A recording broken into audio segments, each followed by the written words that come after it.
The Hawaiian sun blazed overhead as I smoothed down my dress and walked toward the pristine white chairs arranged on the beach. 200 guests had already taken their seats, waiting for my sister-in-law Madison's grand entrance. I scanned the rows looking for my assigned spot, but something was wrong. Every chair was filled. Then Madison appeared beside me in her $20,000 gown, her smile sharp as broken glass. "There's no seat for you, Andria," she announced loudly. "Lowborn blood is different from ours." My husband Ryan stood nearby with his parents and brother, and they all snickered at her words. I looked at each of them, memorizing their cruel smiles, then said simply, "I understand," and walked away. They had no idea that I, not Ryan, had paid for every single detail of this wedding. 6 months earlier, the Patterson family had gathered at their sprawling Connecticut estate to celebrate Madison's engagement to Derek Whitfield. The 12-bedroom colonial house buzzed with excitement as relatives arrived in their luxury cars, each one eager to hear about the upcoming society wedding. I sat quietly beside Ryan on an antique sofa, while his mother Patricia held court her pearl necklace, catching the light from the crystal chandelier. "Derek comes from such a distinguished family," Patricia gushed, adjusting her designer blazer. "His grandfather was a senator, you know. This union will be magnificent for the Patterson name." Madison swept into the room wearing a silk dress that probably cost more than most people's monthly rent. Her engagement ring, a 4-carat cushion-cut diamond, sparkled as she gestured dramatically. "I've already started planning. We're thinking Hawaii, the Royal Pacific Resort. Only the best for a Patterson wedding." "How wonderful!" Ryan's father Richard boomed from his leather wingback chair. "Ryan here will ensure everything is perfect. Won't you, son? After all, you're the family's golden boy, our star investment banker." Ryan puffed up with pride, straightening his shoulders. "Of course, Dad. Nothing but the best for my little sister." I shifted uncomfortably, knowing the truth that none of them suspected. Ryan had been unemployed for 2 months, leaving the house each morning in his suit and spending his days at coffee shops, too ashamed to admit he'd been laid off from Wellington Financial. But here, surrounded by his family's expectations, he played his part perfectly. "The wedding will probably run around $300,000, Madison said casually, as if discussing the weather. "The venue alone is $75,000 for the weekend buyout. Then there's catering, flowers, the designer dress appointments in New York." "Whatever you need," Ryan said immediately. "I'll handle it." Patricia beamed at her son. "This is why Ryan has always been my pride and joy. So successful, so generous. Unlike some people who marry into families hoping to climb the social ladder." Her eyes flicked to me briefly, a look I'd grown accustomed to over our 5 years of marriage. Ryan's brother James chuckled from across the room. "Remember when Ryan told us he was marrying Andria? We thought he was joking, a scholarship kid from Nebraska." Now, Richard said with false magnanimity. "Ryan's little housewife has adjusted well enough to our lifestyle. Haven't you, Andria?" "It's Andria," I corrected softly, though I knew he'd been getting my name wrong deliberately for years. "Of course, dear," Patricia said dismissively. "Why don't you go check on the catering? I'm sure the kitchen staff could use some supervision." I stood to leave, catching the smirk Madison threw my way. As I walked toward the kitchen, I heard them resume their conversation about Yale connections and country club memberships, Ryan's voice the loudest among them. That night in our bedroom at the estate, Ryan finally dropped his mask. He sat on the edge of the bed, his head in his hands, shoulders shaking. "I can't do this anymore," he whispered. I sat beside him, placing a gentle hand on his back. "You need to tell them the truth." "Are you insane?" He looked up, his eyes red-rimmed. "You saw how they were tonight. My dad would disown me. My mother would have a stroke. And Madison... God, I already promised to pay for the wedding. Ryan, you can't fund a $300,000 wedding with money you don't have." He was quiet for a long moment, then turned to me with a calculating look I'd never seen before. "But you have it." "What?" "Your company, TechFlow Solutions. I know you just landed that government contract. The business is doing well, right?" I stared at him in disbelief. You want me to pay for your sister's wedding, the same sister who treats me like garbage? It would just be temporary, he said quickly. I'll get another job soon, probably something even better than Wellington. I'll pay you back. And eventually, when things settle down, I'll tell my family the truth about everything. But right now, I need this. We need this. Please, Andria. You know what happens if they find out I'm unemployed? They'll cut us off completely. No more family dinners, no more holidays, no more anything. Is that what you want? I thought about all the times his family had made me feel small, worthless, unwelcome. Part of me wanted to say, yes, that's exactly what I wanted. But I looked at Ryan, the man I'd fallen in love with in college, back when he was different, back when he defended me against anyone who looked down on my background. Somewhere inside this desperate person was still the boy who'd loved me, for who I was not, where I came from. Fine, I said finally, but we do this my way. Every payment goes through my company accounts. I want documentation for everything, and Ryan, you have to promise me that you'll tell them the truth when the time is right. I promise, he said, pulling me into a hug. You won't regret this. I'll make it up to you, I swear. Once I'm back on my feet, I'll tell them everything. They'll see how amazing you are, how you saved our family's reputation. They'll finally accept you. Even as he held me, I wondered if I was making a terrible mistake. But I loved my husband, flawed as he was, and I wanted to believe that underneath his family's influence, he was still the man who'd chosen me over their objections all those years ago. So I agreed to fund Madison's wedding, having no idea I was financing my own humiliation. The next morning, I set up a meeting with my CFO, Janet, to arrange the payment structure for the wedding expenses.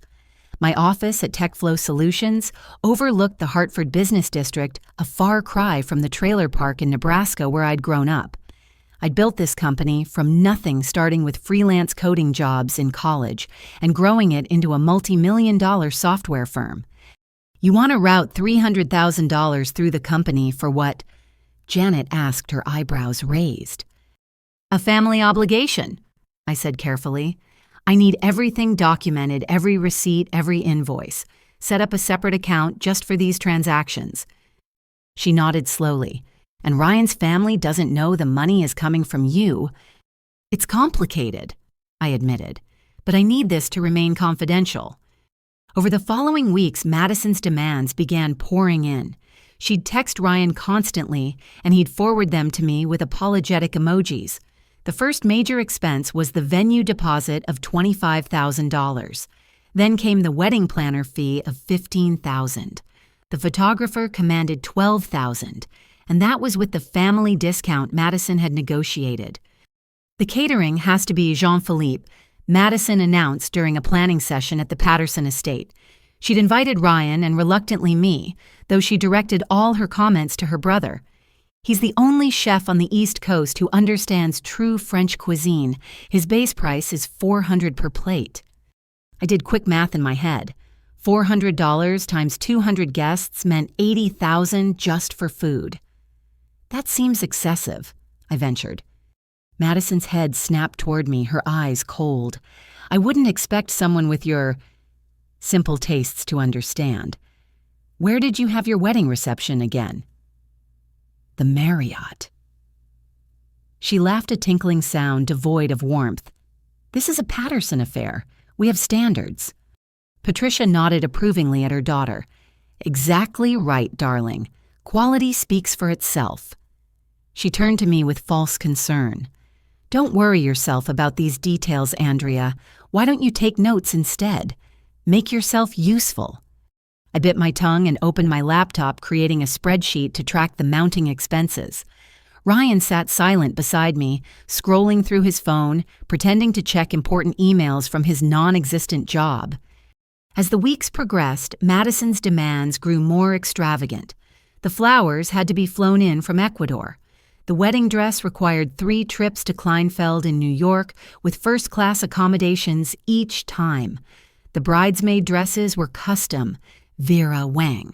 Every single detail had to be perfect, which in Patterson language meant expensive. I need an additional $50,000. Madison announced one afternoon, calling Ryan while I was in the room. for transportation and guest accommodations. We can't have people staying at some random hotel. I've reserved a block at the Four Seasons." "Of course," Ryan said smoothly. "I'll transfer it tomorrow." After he hung up, he turned to me with pleading eyes. I nodded wearily and made a note in my spreadsheet. We were now at 200,000 and climbing. What Ryan didn't know was that I'd hired a forensic accountant to review our joint finances. That's how I discovered he'd been using my business credit cards for more than just wedding expenses. There were charges at exclusive golf clubs, expensive restaurants, where he took potential employers to lunch designer clothing to maintain his image. In 3 months, he'd spent an additional $40,000 pretending he still had his 6-figure salary. "We need to talk," I told him one evening, showing him the credit card statements. His face went pale. "I can explain. Those lunches were networking opportunities. I can't show up to interviews looking desperate. You know how these people think. Image is everything." "Image," I repeated flatly. "You're spending money we don't have to maintain an image for people who don't even know the real you." "That's rich," he snapped. "You're funding my sister's wedding. How is that different?" "Because I can afford it," I shot back. "Because I'm not lying about where the money comes from. Because I'm not pretending to be something I'm not." He softened, then reaching for my hand. "You're right. I'm sorry. This is just temporary, I promise. Once I land a new position, everything will go back to normal. Better than normal. My family will finally see what an incredible woman you are." But even as he made these promises, I could feel the distance growing between us. The man I'd married was disappearing, replaced by someone who cared more about appearances than truth. Still, I continued funding the wedding, watching the expenses mount, while Madison and Patricia treated me like an incompetent servant. During one particularly humiliating planning session, Madison had me running samples of ribbon between vendors, while she and Patricia sipped champagne and critiqued my choices. "The pearl white is too common," Madison said, barely glancing at the ribbons I held up. "And the ivory is too yellow. Honestly, Andria, don't you have any sense of color distinction?" "She's doing her best," Patricia said with false sympathy. "Not everyone was raised with an eye for quality. Right, Andria?" I wanted to tell them that I'd grown up distinguishing between different shades of desperation, that I knew the exact color of unpaid bills and the hue of working 3 jobs to pay for college. Instead, I smiled tightly and made notes about ordering Swiss satin ribbon at $200 per roll. By the time we reached the 4-month mark before the wedding, I'd paid out $250,000. My company was doing well, but this was eating into my reserves. Ryan showed no signs of finding employment, though he maintained an elaborate charade of interviews and meetings. "Maybe we should scale back some of the expenses," I suggested one night. "Are you kidding?" Ryan looked at me like I'd suggested canceling Christmas. "We're so close. Madison's counting on this. My whole family is watching. I can't back out now." So I kept paying, documenting every expense, building a paper trail that told the story of my generosity and their greed. I had no idea then how important those documents would become, or how much I'd need them when the time came to reveal the truth. 3 months before the wedding, I was working late at my office when an email popped up in my inbox. The sender was Harold Fitzgerald, senior partner at Fitzgerald & Associates, the Patterson family's law firm. My finger hovered over the delete button, assuming it was spam, but the subject line made me pause. "Re-post-nuptial agreement. Confidential." I opened it and felt my blood turn to ice. "Richard, as discussed, I've drafted the preliminary post-nuptial agreement for Ryan. This should adequately protect Patterson family assets from any claims by his current spouse. Given her company's recent success, it's crucial we act before any community property claims could be made. Ryan assured me he can get her to sign without much resistance. We should move forward quickly, ideally before Madison's wedding, when family emotions will be running high." The email was clearly meant for Ryan's father, not me. My hands shook as I read it again, then forwarded it to my personal attorney before calling her immediately. "Sarah, I need you to look at something," I said when she answered. 20 minutes later, she called back. "Andria, this is serious. They're planning to have you sign away rights to your own company. Have you and Ryan discussed divorce?" "No," I said numbly. "At least I haven't. I think you need to do some investigating, and whatever you do, don't sign anything without me present." That night I pretended to be asleep when Ryan came home. I listened to him moving around the bedroom, humming softly, completely unaware that his perfect facade was cracking. The next morning, after he left for his fake job, I went through his home office. What I found made me sick. Hidden in a locked drawer were notes from meetings with 3 different divorce attorneys. There were financial assessments of my company, evaluations of our joint assets, even a private investigator's report on my daily routines. The most damning document was a handwritten timeline in Ryan's writing: post-wedding 2 months, file 6 months. Estimated settlement with TechFlow shares 8 to 12 million. I photographed everything my hands steadied despite the rage building inside me. Then I carefully returned each document to its place and locked the drawer. That evening, I confronted him, though not with what I'd found. "Your dad's lawyer sent me an email by mistake," I said casually over dinner. "Something about a post-nuptial agreement." Ryan choked on his wine. "What? That must be a misunderstanding." "Really? Because it seemed pretty clear. Something about protecting Patterson assets from claims by your current spouse." He set down his fork, his face cycling through expressions like a broken slot machine. "Okay, look, my dad has been pressuring me. You know how he is about family money. He's paranoid about protecting the estate." "What estate?" I laughed bitterly. "The house is mortgaged to the hilt. Your trust fund ran out 2 years ago. What exactly are they protecting?" "It's not about current assets," he said quickly. "It's about future inheritance. Madison's marrying into the Whitfield family. There are going to be business opportunities, investments. Dad wants to make sure everything stays in the family." "And I'm not family." "You know that's not what I mean." He reached for my hand, but I pulled away. "This is just paperwork to keep my parents happy. It doesn't mean anything." "Then you won't mind if I have my lawyer review it." His face darkened. "Why are you making this difficult? Can't you just trust me?" "Like you trusted me when you told your family about losing your job." "That's different." "How?" I stood up, my voice rising. "How is lying to your family for months different from planning a divorce behind my back?" "I'm not planning anything," he shouted. "God, you're so paranoid. My family was right about you. You can take the girl out of the trailer park, but—" He stopped, his face going white as he realized what he'd said. "Finish the sentence," I said coldly. "Your family was right about what?" "Nothing. I didn't mean that." "Yes, you did." I walked to the door, then turned back. "I'll keep funding your sister's wedding, but things between us are going to change." "Andria, please." "I need some air," I said and left. I drove to my office and spent the night on the couch staring at the city lights and wondering how I'd been so blind. The boy who'd defended me in college was gone, replaced by a Patterson clone who saw me as nothing more than a bank account with an unfortunate past. The next morning, I made 2 decisions. First, I would continue paying for the wedding, but now with full knowledge of what was really happening.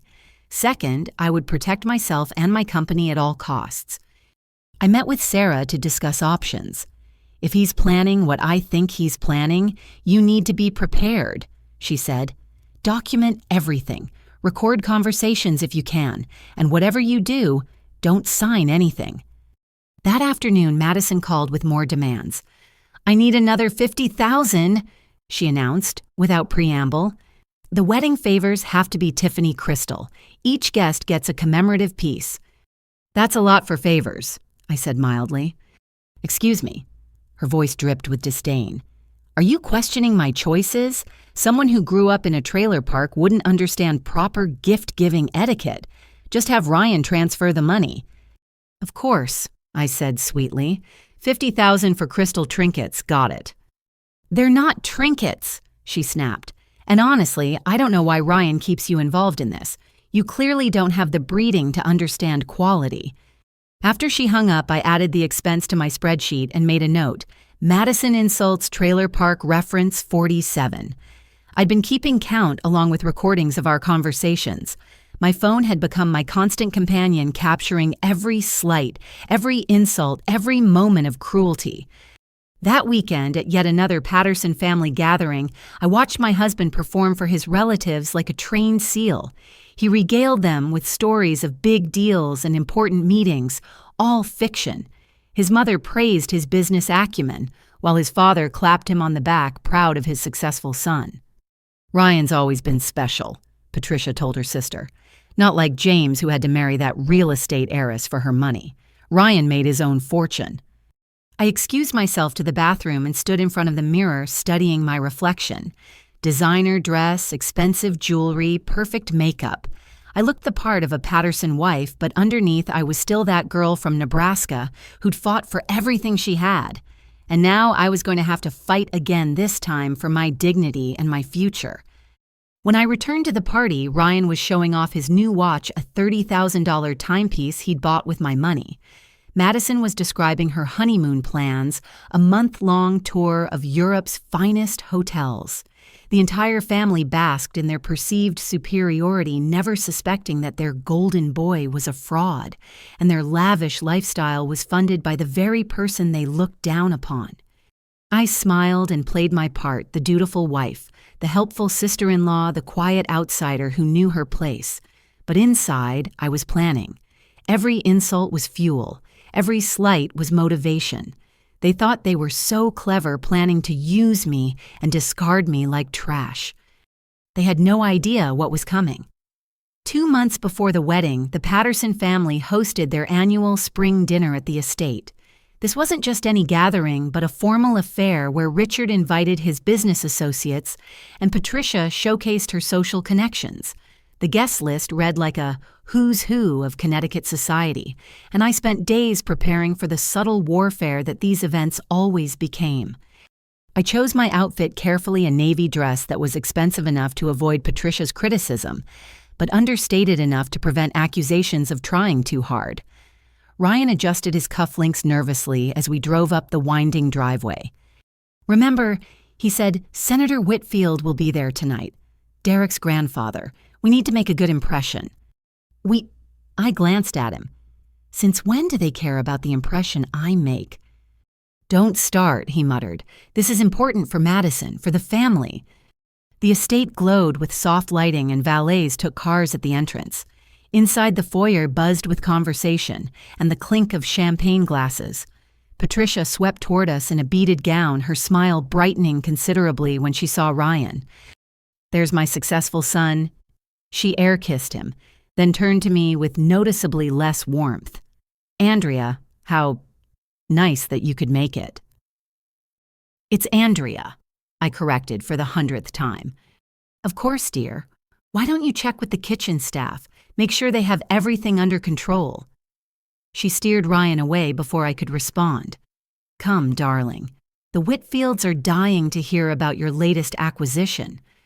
I made my way through the crowd, catching fragments of conversation about stock portfolios and yacht clubs. In the dining room, Madison held court with her bridesmaids, all daughters of Patricia's country club friends. She spotted me and waved me over with a false smile. "Andria, perfect timing. We were just discussing the bachelorette party. Paris, of course. The Hotel Plaza Athénée for a week." She turned to her friends. "Ryan's generously covering everything. Isn't it wonderful having a brother who can afford such luxuries?" "Must be nice," one bridesmaid said, eyeing me with curiosity. "What does your family do, Andria?" Before I could answer, Madison laughed. "Oh, Andria doesn't come from money. She's what my mother calls new to society. Her family is, what's the polite term, working class?" "I prefer the term hard-working," I said evenly. "Of course you do." Madison's smile could have cut glass. "Anyway, girls, let's discuss the spa treatments. I'm thinking the full luxury package for everyone." I excused myself and found refuge in the library, a room the Pattersons rarely used, despite its floor-to-ceiling shelves of leather-bound books. Through the window, I could see Ryan on the terrace, gesturing animatedly to a group of older men, no doubt spinning tales of his fictional business victories. Hiding out? I turned to find James in the doorway, scotch in hand. Ryan's younger brother had always been slightly less cruel than the rest, though that wasn't saying much. "Just needed a quiet moment," I said. He nodded, sipping his drink. "Can't blame you. These events are torture." He paused, studying me. "You know, I never understood why Ryan married you." "Thanks for the honesty," I said dryly. "No, I mean..." He seemed to struggle for words. "You're clearly intelligent. You built a successful company. You could have had anyone. Why choose someone who would never let you forget where you came from?" It was the most honest conversation I'd had with any Patterson in years. I fell in love with who Ryan was in college, before all this. "Ah," James smiled sadly. "The eternal hope that people will change back to who they used to be. Classic mistake." He wandered off, leaving me with my thoughts. After a few minutes, I decided to look for a bathroom away from the crowd. The estate had 12 bedrooms and numerous sitting rooms, so I headed toward the private wing. As I passed Richard's study, I heard Ryan's voice through the partially open door. I stopped, my hand frozen on the bathroom doorknob. "After the wedding," Ryan was saying, "I'll have better leverage. Madison's connection to the Whitfields will open doors." "Good," Richard's voice rumbled. "And the situation with Andria..." "Andria," Ryan corrected automatically, which surprised me. "I'm handling it. The postnup is ready. Harold says if she balks, we can pressure her with the implied threat of immediate divorce. She won't want the embarrassment." "She's served her purpose," Patricia's voice added. "I hadn't realized she was in there too. Your little rebellion in college marrying beneath you. But now it's time to think of the family legacy." "Her company would make a nice asset in the divorce," Richard mused. "Tech firms are gold mines these days." "I've been documenting everything," Ryan said, and my heart clenched. "Making it look like marital assets. By the time we file, my lawyer says we could claim at least 40%. "Clever boy," Patricia approved. "Though honestly, Ryan, next time choose someone from our world. This experiment with charity cases has gone on long enough." "I know, Mother. After this is settled, I promise to be more selective." "The Ashford girl is still single," Patricia suggested. "Oil money, very suitable." I backed away from the door, my hands trembling. In my pocket, my phone had recorded every word. I made it to the bathroom and locked the door, staring at my reflection. My carefully applied makeup couldn't hide the shock in my eyes. When I finally emerged, the dinner bell was ringing. I found my place card at the far end of the table, naturally seated between the catering manager and someone's +1 who looked as uncomfortable as I felt. Ryan sat near the head with his parents, laughing at something Senator Whitfield said. Throughout the 7-course meal, I watched my husband charm everyone around him. He told stories about deals that never happened, dropped names of executives he'd never met, and accepted praise for successes that weren't his. Madison announced that the wedding planning was going perfectly, thanks to her generous brother, and the table toasted Ryan's largesse. "Such a wonderful family tradition," Patricia said, raising her glass. "Pattersons supporting Pattersons. Nothing matters more than family loyalty." "Hear, hear," the table chorused. I raised my water glass silently, thinking about the $300,000 of my money funding this family loyalty. The bitter irony almost made me laugh. After dinner, the men retired to the study for cigars and brandy, while the women gathered in the conservatory.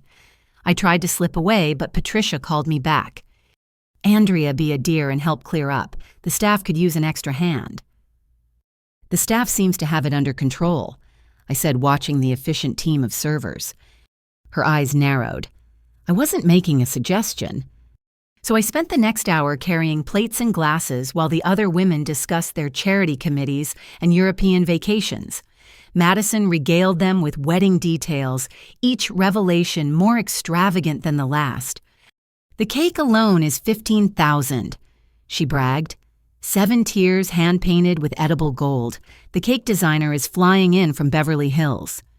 How wonderful that Ryan can provide such luxuries, Senator Whitfield's wife commented. You Pattersons certainly know how to celebrate properly. I set down a stack of plates too forcefully and they clattered loudly. Everyone turned to stare. "Careful," Patricia said icily. "Those are antique Limoges, probably worth more than your childhood home." "Probably," I agreed, though my childhood home taught me values that money can't buy. An uncomfortable silence fell over the room. Madison broke it with a tinkling laugh. "How quaint. Shall we discuss the honeymoon suite? It's $10,000 a night, but Derek insists on the best." I excused myself and went outside for air.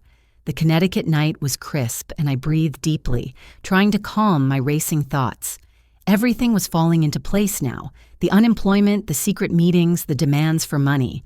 It had all been planned. "There you are." Ryan appeared beside me, loosening his tie. "You disappeared." "Your mother had me buzzing tables," I said flatly. He had the grace to look embarrassed. "She doesn't mean anything by it." "Doesn't she?" I turned to face him. "Tell me something, Ryan. When you look at me, what do you see, your wife or a convenient bank account with an unfortunate past? Where is this coming from?" He tried to take my hand, but I stepped back. "You're being dramatic." I heard some interesting conversations tonight." His face went still. "What conversations?" "Does it matter? Apparently, after Madison's wedding, you'll have better leverage for, what was it? Handling the situation with me. You were eavesdropping. Is that really your concern right now, that I overheard your plans to steal my company?" He laughed, but it sounded forced. "Nobody's stealing anything. You're paranoid. My family talks about business all the time. It doesn't mean anything. Your mother has already picked out your next wife, the Ashford girl, oil money, very suitable." His face flushed. "That's just mother being mother. You know how she is." "Yes," I said quietly. "I know exactly how she is, how all of you are." A valet brought our car around, and we drove home in silence. I stared out the window, watching the mansions pass by, each one a fortress of privilege and pretense. In my pocket, my phone held the evidence of my husband's betrayal, each word a nail in the coffin of our marriage. But I wasn't ready to bury it yet. Not when there was still a wedding to pay for and a lesson to teach.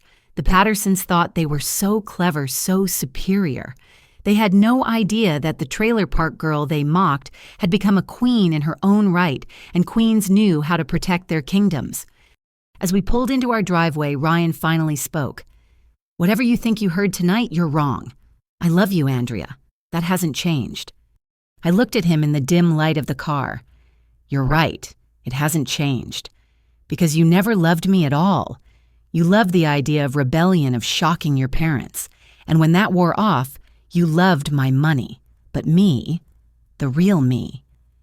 You've been planning to discard me like trash since the day you lost your job." "That's not true." But I was already out of the car, walking toward the house. Behind me, I heard him calling my name. For once, he got it right. Andria. Not Andria. Not the charity case. Not the trailer park girl. Andria. The woman who was about to teach the Patterson family a lesson they'd never forget. The week after the disastrous family dinner, I decided to take a more active role in the wedding planning. Not because I wanted to help Madison, but because I needed to understand exactly where my money was going.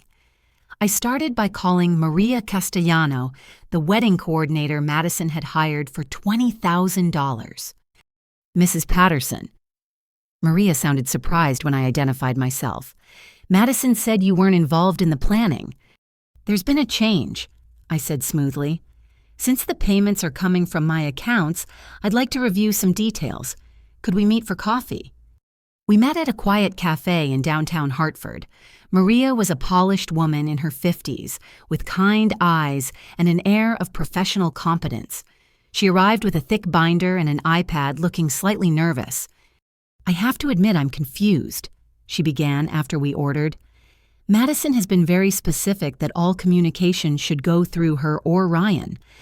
I understand, but as the person actually funding this event, I think I deserve some transparency." I pulled out my business card. "This is my company. Every vendor payment has come from these accounts." Maria's eyes widened as she recognized the TechFlow Solutions logo.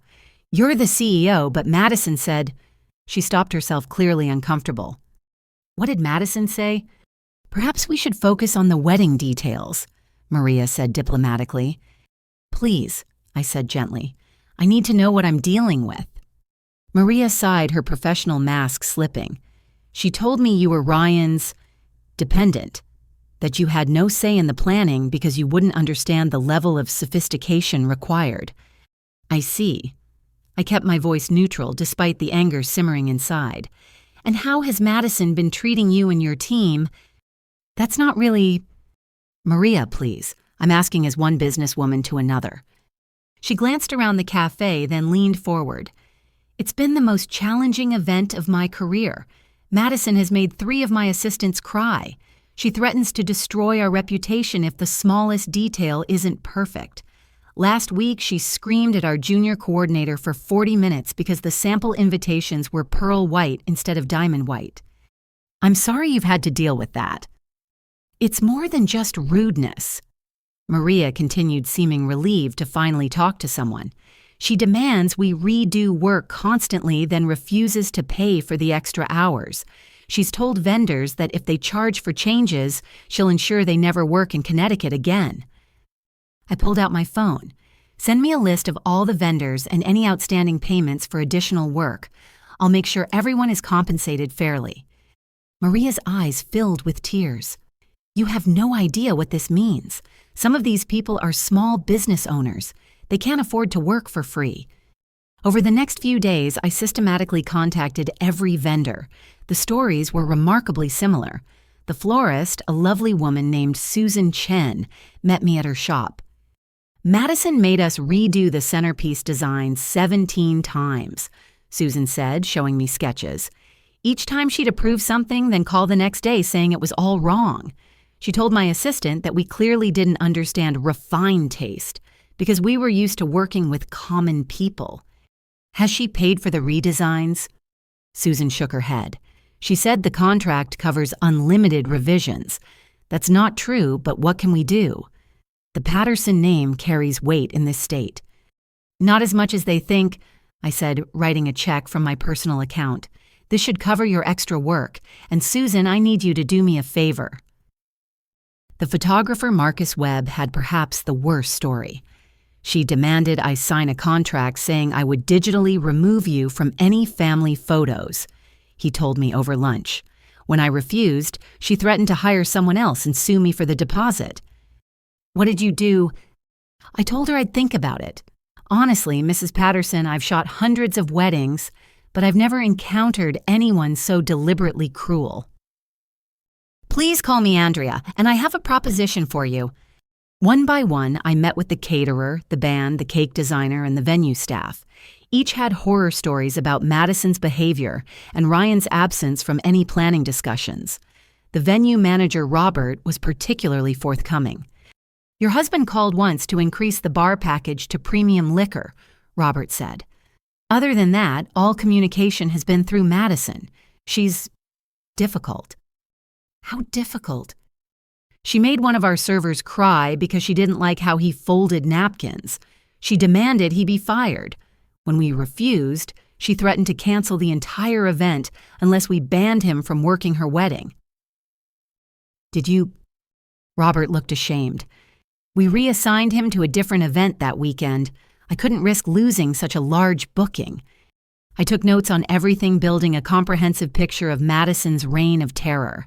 But more importantly, I was establishing relationships with each vendor, making sure they knew who was really paying their bills.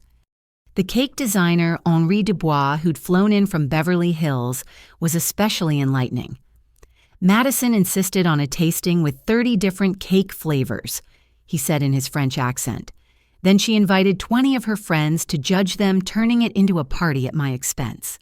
When I sent an invoice for the additional cost, she laughed and said I should be grateful for the exposure. How much was the additional cost? $3,000.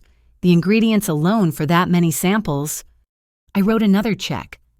Henri, I want you to know that I value your artistry. Your work is exquisite. You are very different from your sister-in-law, he observed. Yes, I agreed. I am. The most revealing conversation came from the venue's event staff. I met with 3 servers who would be working the wedding, all young people working their way through college. They reminded me of myself at that age, hustling to pay tuition. Madison came for a tasting last month. One server, Amy, told me. She sent back every single dish saying the presentation was pedestrian. The chef remade everything 3 times. She still complained. She asked for our names and schedules, another server, David, added. Said she wanted to ensure quality control. Then she Googled us and told management she didn't want anyone with sketchy backgrounds serving her guests. What did she consider sketchy? I asked, though I could guess. Anyone who went to community college had student loans or worked more than one job, Amy said bitterly. Basically anyone who wasn't born wealthy. I thought of my own community college credits transferred to a 4-year school once I could afford it. My multiple jobs, my student loans that took 10 years to pay off. According to Madison standards, I was the epitome of sketchy. I want you all to know something, I said. On the wedding day, you might see some unusual things happen. No matter what occurs, your jobs are safe and you'll be paid in full. In fact, I handed each of them a check. Consider this a pre-tip for excellent service. Their eyes widened at the amounts. Mrs. Patterson, this is too much, David protested. No, I said firmly. It's exactly right, and please call me Andria. My final meeting that week was with the band leader, Tony Morrison. His jazz ensemble was costing $15,000 for the evening, and he'd been dealing with Madison's demands for months. She sent us a list of 200 songs she wants us to learn, Tony said, showing me pages of requests. Then another list of 100 songs we're forbidden to play. She wants us to take requests, but only from a pre-approved guest list. Anyone not on the list gets ignored. Who's not on the list? I asked, though I suspected I knew the answer. Tony looked uncomfortable. She specifically said that if you requested any songs, we should pretend we don't know them. I laughed, surprising him. Tony, I want you to keep that list handy. On the wedding day, I might have a very specific request, and I'll need you to follow Madison's instructions exactly. I'm not sure I understand. You will, I promised. Just remember who signs your check. By the end of the week, I'd met with every single vendor involved in the wedding. I'd compensated them fairly for Madison's abuse, established myself as the true client, and planted seeds for what was to come. Each vendor had my direct phone number and clear instructions to call me with any issues. The following Saturday, Madison called Ryan to complain. I could hear her shrill voice through his phone from across the room. The vendors are being difficult, she whined. They keep asking for confirmations and talking about payment schedules. Why are they bothering me with these details? I'll handle it, Ryan promised, shooting me a warning look. After he hung up, he confronted me. Have you been talking to the wedding vendors? My money, my right to know where it's going, I said simply. You're going to ruin everything. Madison is stressed enough without you interfering. Interesting, I said.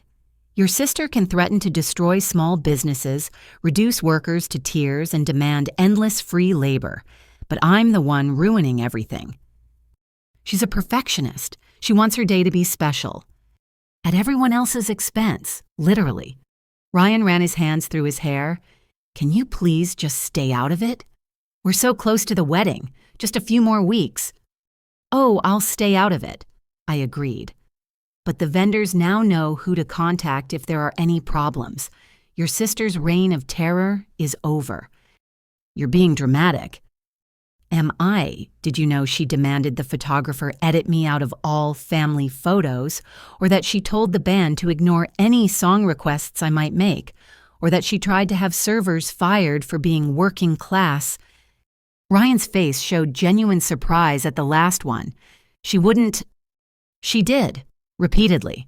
Your sister is a monster, Ryan, and you've enabled her by letting everyone believe you're funding her cruelty. It's just wedding stress. She'll calm down after. After what? After she's humiliated enough people, after she's destroyed enough small businesses, or after you divorce me and she doesn't have to pretend to tolerate my presence anymore. He flinched at the word divorce. We're not talking about that right now. No, you're just meeting with lawyers and planning timelines. But you're right, we're not talking about it. We're done talking. I walked away, leaving him standing in our living room surrounded by the luxury my success had provided. In my home office, I updated my spreadsheet with the additional payments I'd made to vendors. The wedding was now costing me closer to $400,000, but the extra expense was worth it. I'd bought something more valuable than flowers or cake or crystal favors. I'd bought allies. And on Madison's perfect day, when she stood in her designer dress surrounded by the vendors she'd terrorized, she'd learn what happened when you treated people like they were beneath you. They rose up, and sometimes they brought the whole house down with them. I arrived in Hawaii a full week before the wedding, ostensibly to help with last-minute preparations. The Royal Pacific Resort was even more spectacular than the photos with its pristine beaches, lush gardens, and discreet luxury that whispered rather than shouted its 5-star status. I checked into my ocean view suite different from the block reserved for wedding guests and immediately set up my mobile office. My first call was to Sarah, my attorney. "I'm in Hawaii. Is everything ready on your end?" "Locked and loaded," she confirmed. "The divorce papers are drawn up and I have all the financial documentation prepared. Are you sure about the timing?" "Positive. The moment needs to be perfect." "And the other matter?" "My CFO has all the payment authorizations ready to execute on my signal. The vendor contracts are clear that I'm the client of record."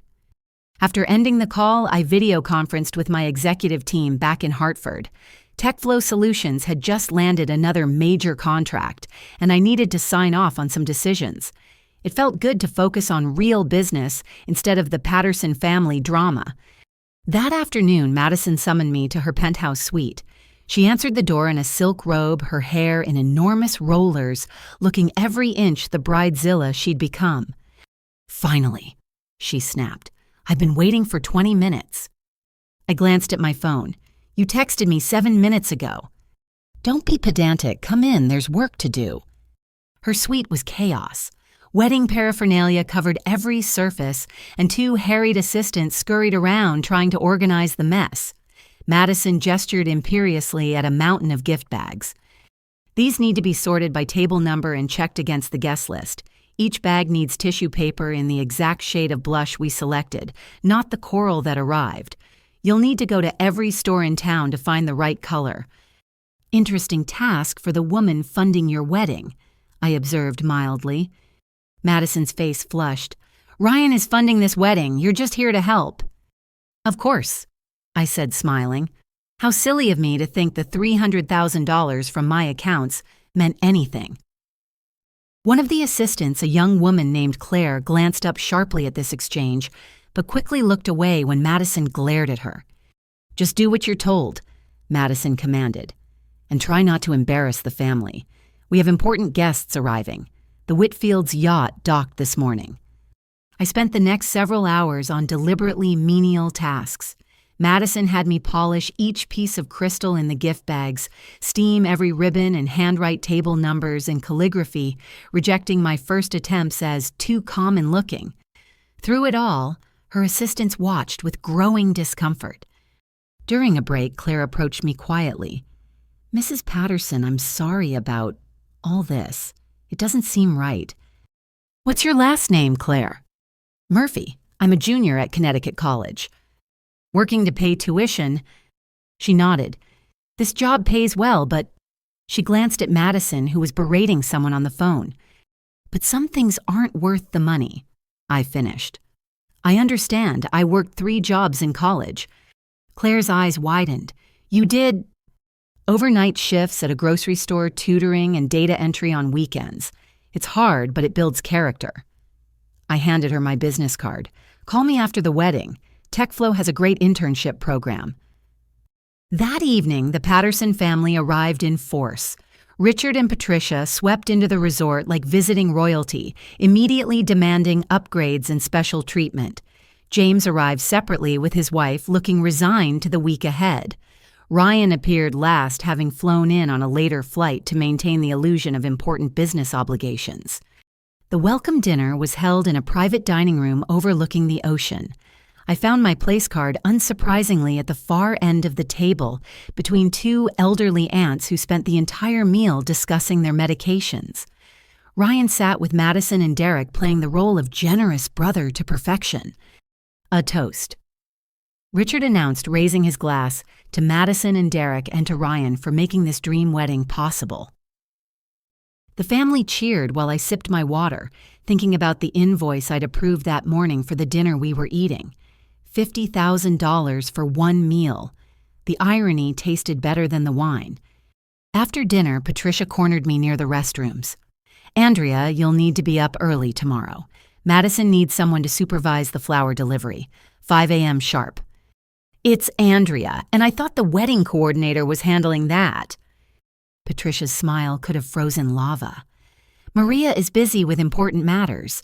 This is more your speed, unless you have something more pressing." "Nothing more pressing than ensuring the flowers my money paid for arrive correctly," I said pleasantly. Her eye twitched. "What did you say?" "I said I'll be there at 5 a.m. She studied me suspiciously, but ultimately walked away. I made a mental note to be nowhere near the flower delivery at 5 a.m. The next 3 days passed in a blur of manufactured crises and deliberate humiliations. Madison found endless tasks designed to keep me busy and out of sight. I was sent to check on chair rentals that were already confirmed, to approve napkin folds that had been decided months ago, and to collect wedding programs from a printer who hadn't even started the job because Madison kept changing the design. Throughout it all, Ryan remained absent, claiming important phone calls and meetings. I knew he was actually at the golf course or the spa, charging everything to my credit cards while maintaining his facade.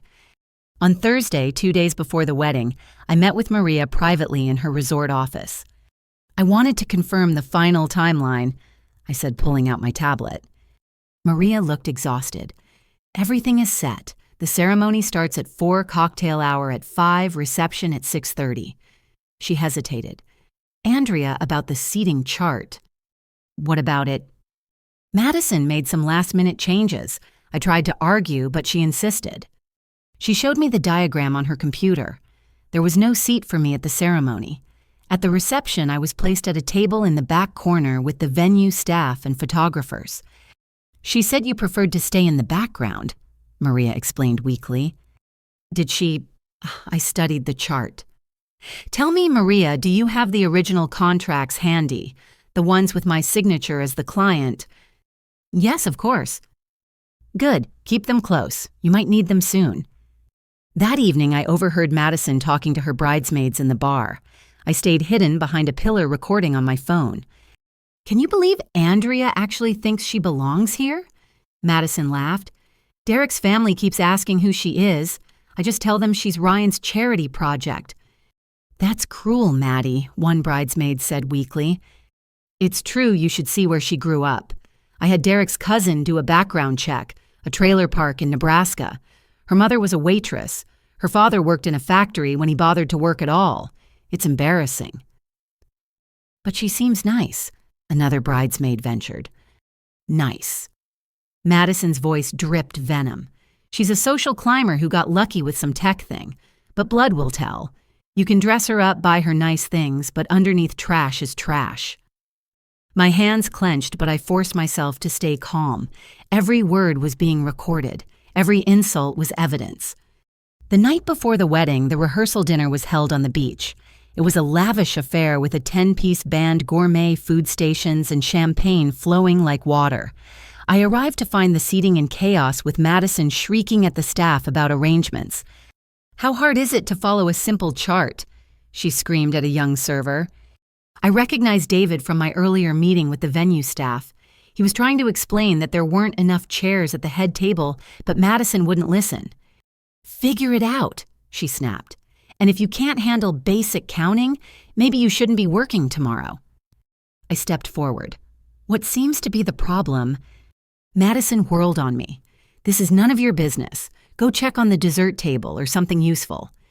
The problem, David said, gaining courage from my presence, is that the head table is set for 12, but there are 13 people listed. I looked at the chart in his hand. Sure enough, my name wasn't included in the head table count. "Simple solution," I said. "I'll sit elsewhere." "Obviously," Madison muttered. I found a seat with Maria and some vendors at a side table. They seemed surprised but pleased by my company. As the evening progressed, I watched Ryan give a touching toast about family bonds and the importance of loyalty. The Whitfields beamed while Patricia dabbed at her eyes. "Tomorrow is going to be perfect," Madison announced to the gathered crowd. "The perfect venue, the perfect guests, the perfect celebration of two families joining as one. Nothing and no one will ruin my special day." She looked directly at me as she said the last part. I raised my glass in a mock toast, thinking about the plans I'd set in motion. "Oh, Madison, if only you knew what was coming." The party continued late into the night with Ryan holding court among Derek's business associates, still pretending to be the successful banker funding his sister's dreams. Madison danced with her father, both of them glowing with Patterson pride. I slipped away early and returned to my suite. On my laptop, I reviewed everything one more time. The contracts, the recordings, the financial statements, the divorce papers. All the pieces were in place. Tomorrow, Madison would have her perfect wedding, right up until the moment she discovered what happened when you treated people like they were beneath you. The girl from the trailer park was about to teach the princess a lesson in humility. I fell asleep with a smile on my face, dreaming of justice served ice cold, just like the champagne at tomorrow's reception. The champagne I'd paid for at the party I wouldn't be attending. At least not in the way they expected. Saturday arrived with picture-perfect Hawaiian weather. The sunrise painted the sky in shades of pink and gold, and a gentle breeze carried the scent of plumeria across the resort. It was, as Madison had demanded, a perfect day for a wedding. I woke early and ordered room service, enjoying my breakfast on the balcony while reviewing my checklist one final time. My phone buzzed with messages from the Patterson family group chat, which I was technically part of but rarely acknowledged. "Patricia, remember family photos at noon sharp, professional attire required." James, what exactly is professional attire for a beach wedding? Madison, if you have to ask, you probably shouldn't be in the photos. Ryan, don't worry about it, Mom. Everything will be perfect. I noticed no one had directed any messages to me specifically. It was as if I didn't exist in their family narrative. Soon enough, that would be more true than they realized. At 9 a.m., Madison summoned me to her suite. I found her surrounded by an army of beauty professionals, hairstylists, makeup artists, nail technicians, and someone whose sole job appeared to be misting her with setting spray. "Finally," she said without looking at me. "I need you to take care of something." "Good morning to you too," I said pleasantly. She thrust a garment bag at me. "This needs to be steamed again. The humidity made it wrinkle." I unzipped the bag to find a bridesmaid dress. "Whose is this?" "Does it matter? Just get it done. And make sure you use distilled water in the steamer. Tap water leaves marks." I took the dress, noting it was 2 sizes larger than any of her bridesmaids wore. "Madison, whose dress is this?" She finally looked at me, her eyes glittering with malice. It was supposed to be for Ryan's wife, but then we realized you wouldn't fit in the photos anyway. Wrong aesthetic. So we gave it to Derek's cousin instead. "I see." I kept my voice neutral. "So you ordered a bridesmaid dress for me, then gave it away." "Ryan thought you might expect to be included." She turned back to her mirror. "I told him you'd understand your place. You do understand, don't you?" "Oh, I understand perfectly." "Good. Now hurry up with the steaming, and when you're done, the shoes in the closet need polish. All 20 pairs. I spent the next hour on these meaningless tasks while Madison's bridesmaids arrived in a flutter of excitement. They were all variations on a theme, blonde, thin, and expensively maintained. They air-kissed Madison and gushed over her appearance, while pointedly ignoring me. "Is that the help?" I heard one whisper. "No." Another giggled. "That's Ryan's wife, but basically the same thing." Around 11, Patricia arrived with the photographer to oversee the getting ready shots.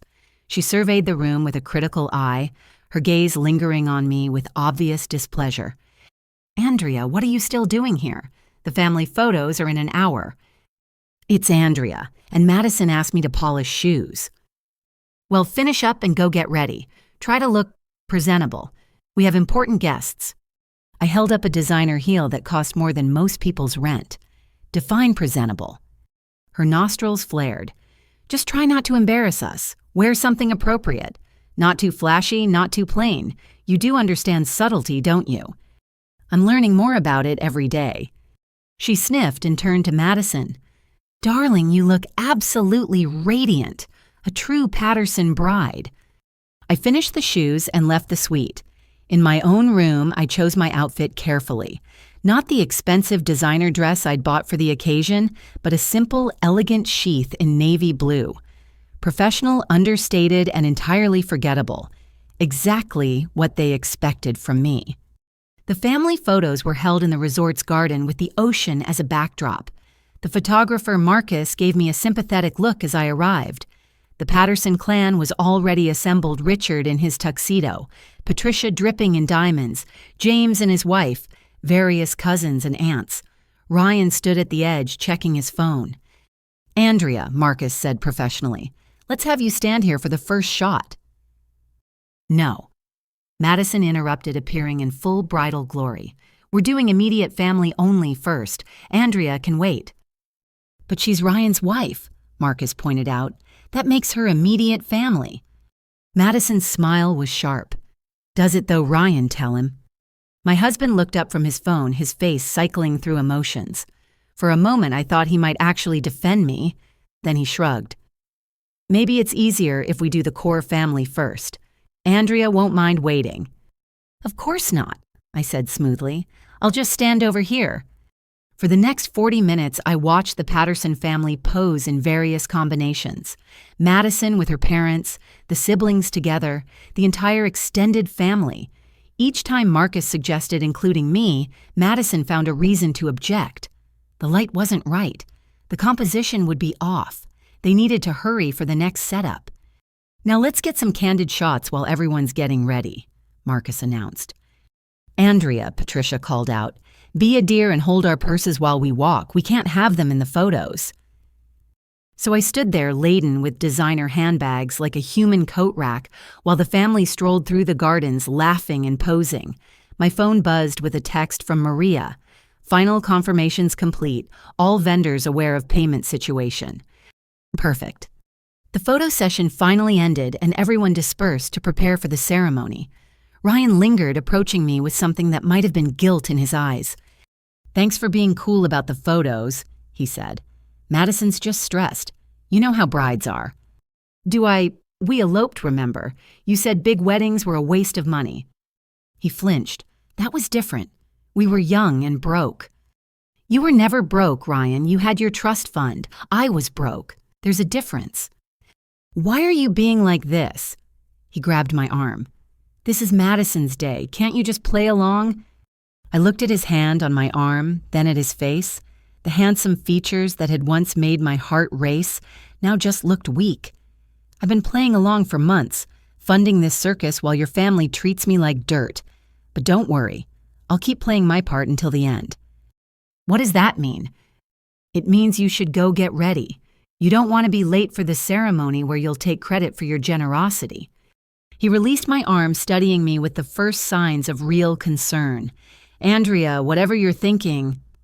"I'm thinking you should have been honest with your family, about your job, about the money, about me.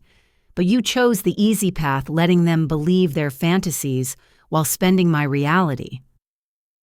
"After the wedding, I promise I'll tell them everything." I laughed, the sound bitter in the tropical air. "Your promises are worth less than Madison's fake tears. Go, Ryan. Your family's waiting." He left, and I returned to my room to touch up my makeup. In the mirror, I saw someone I barely recognized. Not the eager young woman who'd married Ryan Patterson believing love could overcome class differences. Not the uncertain wife who'd tried so hard to fit into a family that would never accept her. I saw a CEO, a self-made success, a woman who'd built an empire from nothing while her husband's family built nothing but debt and delusions. 3 o'clock arrived. Time to get to the ceremony venue. I gathered my purse, making sure my phone was fully charged and ready to record. 1 more hour of humiliation, and then the tables would turn. As I walked through the resort, I passed excited wedding guests in their finest attire. The Whitfields had arrived in force, 3 generations of old money barely acknowledging my existence as I passed. Other guests included Patterson business associates, country club friends, and what Madison called the right people. Not one of them would have given me the time of day in any other context. To them, I was nobody. The wife who didn't quite fit, married to the family's golden boy who deserved better. They were right about one thing. Ryan did deserve better. He deserved exactly what he was about to get. I made my way to the ceremony site where 200 white chairs faced an altar decorated with thousands of dollars worth of tropical flowers. The ocean sparkled beyond and soft music played as guests took their seats. It was beautiful, elegant, and completely paid for by the woman who wouldn't have a seat. Maria caught my eye from her position near the entrance. She held her tablet like a shield, and I saw my contracts tucked visibly in her portfolio. Good. Everything was documented and ready. The music swelled and the processional began.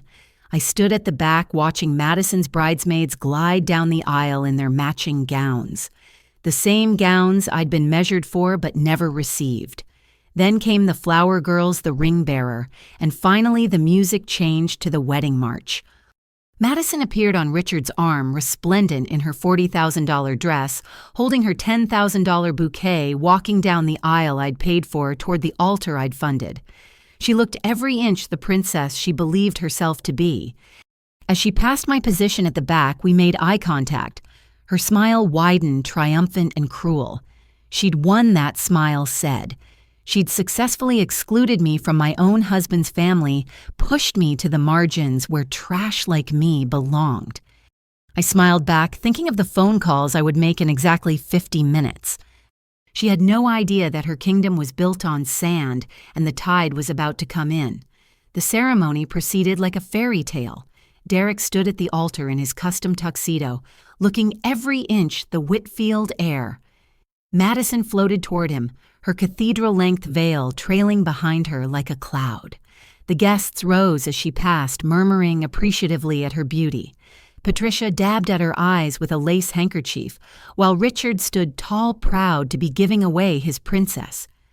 I remained at the back, standing behind the last row of chairs like an uninvited stranger. A few guests glanced at me curiously, probably wondering why someone in a simple navy dress was hovering at the periphery of such an elaborate affair. The officiant, a friend of the Whitfield family who'd gotten ordained specifically for this event, began the ceremony with practiced warmth. Dearest family and friends, we gather here today in this paradise to witness the union of 2 extraordinary people from 2 exceptional families. As he spoke about love, commitment, and the joining of dynasties, I watched Ryan in his position as groomsman. He stood straight and proud, his rented tuxedo carefully tailored to hide the weight he'd gained from stress. Every few minutes he'd touch his pocket where his phone should be, probably worried about missing non-existent important calls. The bride and groom have written their own vows, the officiant announced. Derek went first, his words polished and appropriate. He spoke of Madison's beauty, her refinement, her perfect fit into his world. Madison's vows were equally superficial, focusing on Derek's success, their shared vision of a life filled with yacht clubs and charity galas. Neither mentioned kindness. Neither spoke of partnership through hardship. It was a business merger dressed in white silk and promises. "The rings, please," the officiant called. Ryan stepped forward with the rings, playing his part as the devoted brother. The $20,000 wedding bands gleamed in the afternoon sun as Madison and Derek slipped them on each other's fingers. "By the power vested in me, I now pronounce you husband and wife." The crowd erupted in applause as Derek kissed his bride. Rose petals fell from hidden cannons, creating a picture-perfect moment that would look beautiful in the photos I wouldn't be in. As the recessional began, the wedding party walked back down the aisle in pairs. Ryan escorted one of Madison's sorority sisters, both of them beaming as if they'd accomplished something meaningful. The guests began to file out row by row, heading for the cocktail hour on the terrace. I waited until the chairs were nearly empty before approaching Maria, who was directing staff with quiet efficiency. "How did it go?" I asked. She looked tired but relieved. Perfect as demanded, no disasters. "Not yet," I murmured. An older woman nearby overheard and turned to me with a puzzled expression. "Excuse me, dear, but aren't you Ryan Patterson's wife? I'm Derek's great-aunt Millicent." "Yes, I'm Andria," I confirmed. "How strange that you weren't in the wedding party. In my day, sisters-in-law were always included." I smiled tightly. Madison had a specific vision. Millicent studied me shrewdly. "And where were you sitting? I didn't see you during the ceremony." "Oh, I was just enjoying the view from the back." Her eyes narrowed. There were empty chairs. Several, in fact. "Why would you stand?" Before I could answer, Madison appeared still glowing from her triumphant walk down the aisle. She'd removed her veil and touched up her lipstick, looking every inch the society bride. "Aunt Millicent." She air-kissed the older woman. "Thank you so much for coming. Isn't everything perfect?" "Nearly perfect," Millicent said coolly, though I was just wondering why Ryan's wife was standing at the back like hired help. Madison's smile tightened. "Oh, Andria prefers to stay in the background. Don't you?" She turned to me with eyes that promised consequences if I contradicted her. "Actually," I said clearly, "I was looking for my seat. Where exactly did you place me, Madison?" "Your seat." She laughed, the sound like breaking crystal. "Oh dear, was there some confusion? I thought you understood." "Understood what?" She leaned in close, her voice dropping so only I could hear, though she didn't realize I was recording. "That Lowborn blood is different from ours. We couldn't have you in the family sections. Surely you see how that would look." "Madison," Millicent gasped, having heard despite the lowered voice. Madison straightened her public smile back in place. "I simply mean that seating arrangements are so complicated with two prominent families. Some sacrifices had to be made for symmetry." "What an interesting interpretation," I said. "So where was my seat?" "Well," Madison gestured vaguely, "the venue must have made an error. These things happen." "Do they?" I pulled out my phone. "Should we check with Maria? I'm sure she has the seating chart you approved." Madison's face flushed. Behind her, Ryan appeared with his parents, all of them sensing tension. "What's going on?" Patricia demanded. "Andria's making a fuss about seating," Madison said quickly, "on my wedding day. Can you believe it?" "I'm simply asking where my seat was," I said calmly. "Since I funded this entire event, I'm curious where you thought I should sit." The words landed like a bomb. Several nearby guests turned to stare. The Whitfields, who'd been heading to cocktail hour, paused to listen. "What did you say?" Richard's voice was dangerously low. Ryan stepped forward. "Andria, let's discuss this privately. Why your family has never hesitated to humiliate me publicly. Why should the truth be private?" "You're being ridiculous," Patricia snapped. "Ryan paid for this wedding. Everyone knows that." "Do they?" I turned to Maria, who was watching with wide eyes. "Maria, could you confirm who signed the contracts, who paid the deposits, whose credit card is on file for the $300,000 this wedding cost?"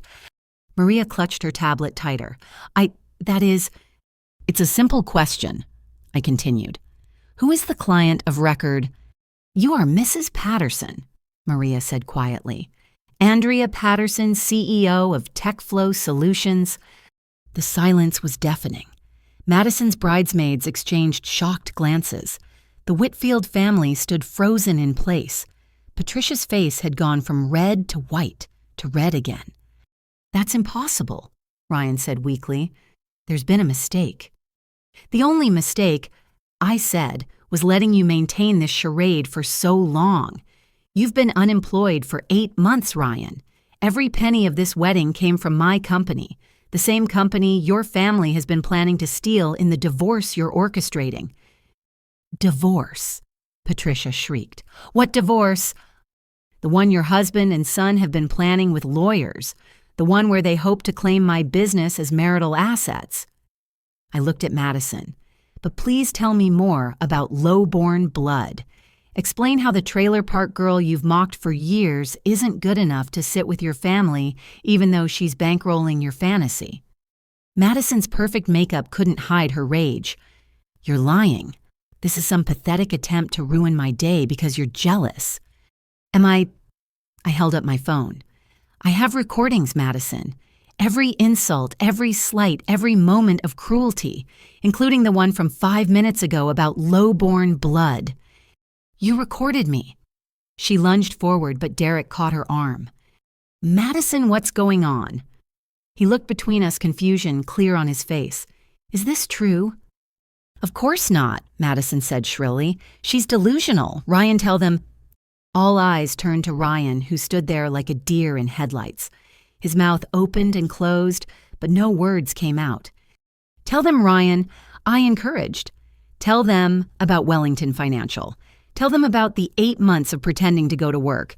Tell them about the golf club memberships and expensive lunches all charged to my corporate cards, while you plan to divorce me and take half my company." "This is absurd," Richard blustered. "My son is a successful investment banker." "Your son is a fraud," I said simply. "Just like this entire family. You've built your superiority complex on lies and debt, looking down on people who actually work for their success. And now at the wedding I paid for, you have the audacity to tell me there's no seat for me because my blood isn't good enough." The crowd of guests had grown drawn by the drama like moths to flame.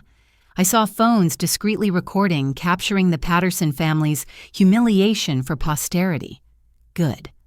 Let the world see who they really were. Madison was crying now, mascara-proof tears that somehow didn't disturb her makeup. "You're ruining everything. This is my day." "No," I corrected. "This is my day. The day I stop pretending to be less than I am to protect your fragile egos. The day I stop funding your delusions. The day I take my seat at the table whether you like it or not." I turned to the assembled crowd, many of whom I recognized as Hartford's social elite. "Ladies and gentlemen, I apologize for the disruption. Please enjoy the cocktail hour. The drinks are excellent. I should know. I selected and paid for them." With that, I walked away, leaving chaos in my wake. Behind me, I heard Patricia shrieking, Madison sobbing, and Ryan finally finding his voice to beg me to come back. But I didn't stop. I had phone calls to make and a timeline to keep. 50 minutes. Madison had no idea how long 50 minutes could feel when your perfect world was crumbling around you. But she was about to learn. I returned to my suite and closed the door on the chaos behind me. Through my balcony, I could see wedding guests milling about on the cocktail terrace, their conversations animated with scandal. The Patterson family disaster would be the talk of Hartford society for months. Good. I opened my laptop and pulled up the vendor contact list. My hands were steady as I reached for my phone.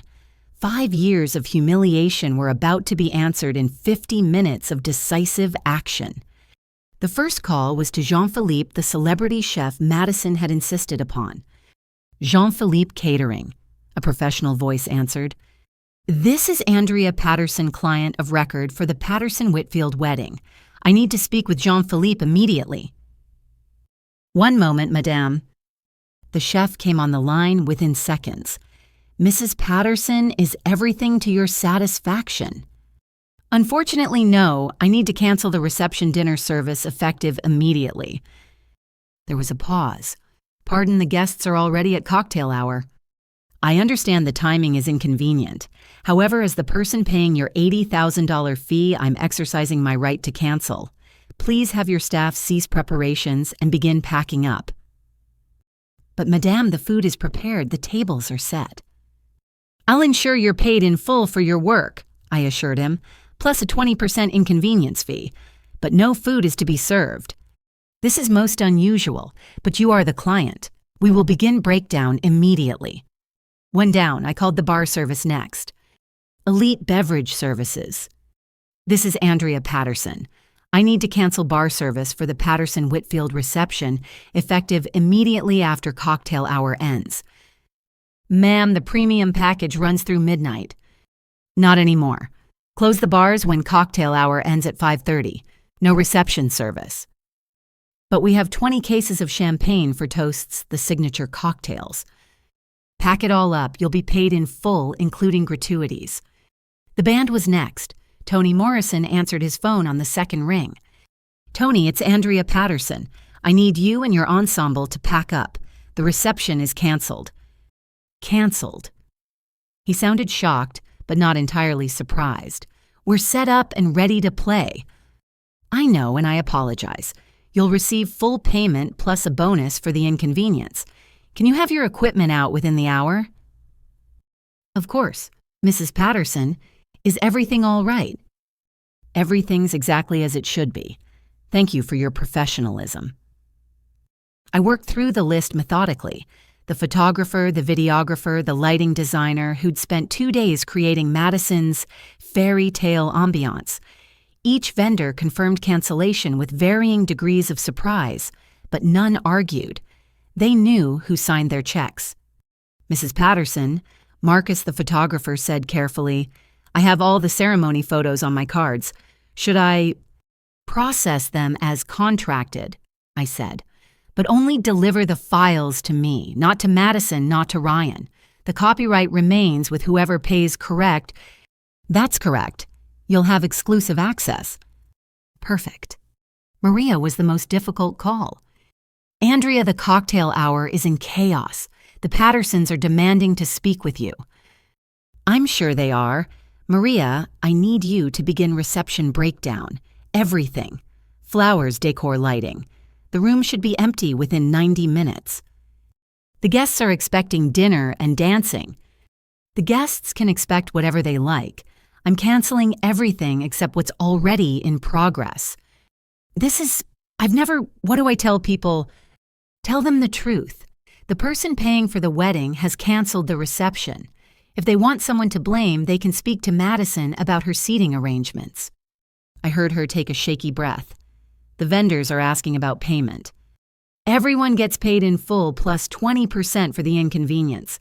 I'm not punishing the workers for the Pattersons' behavior. Make sure the staff knows their tips are secure.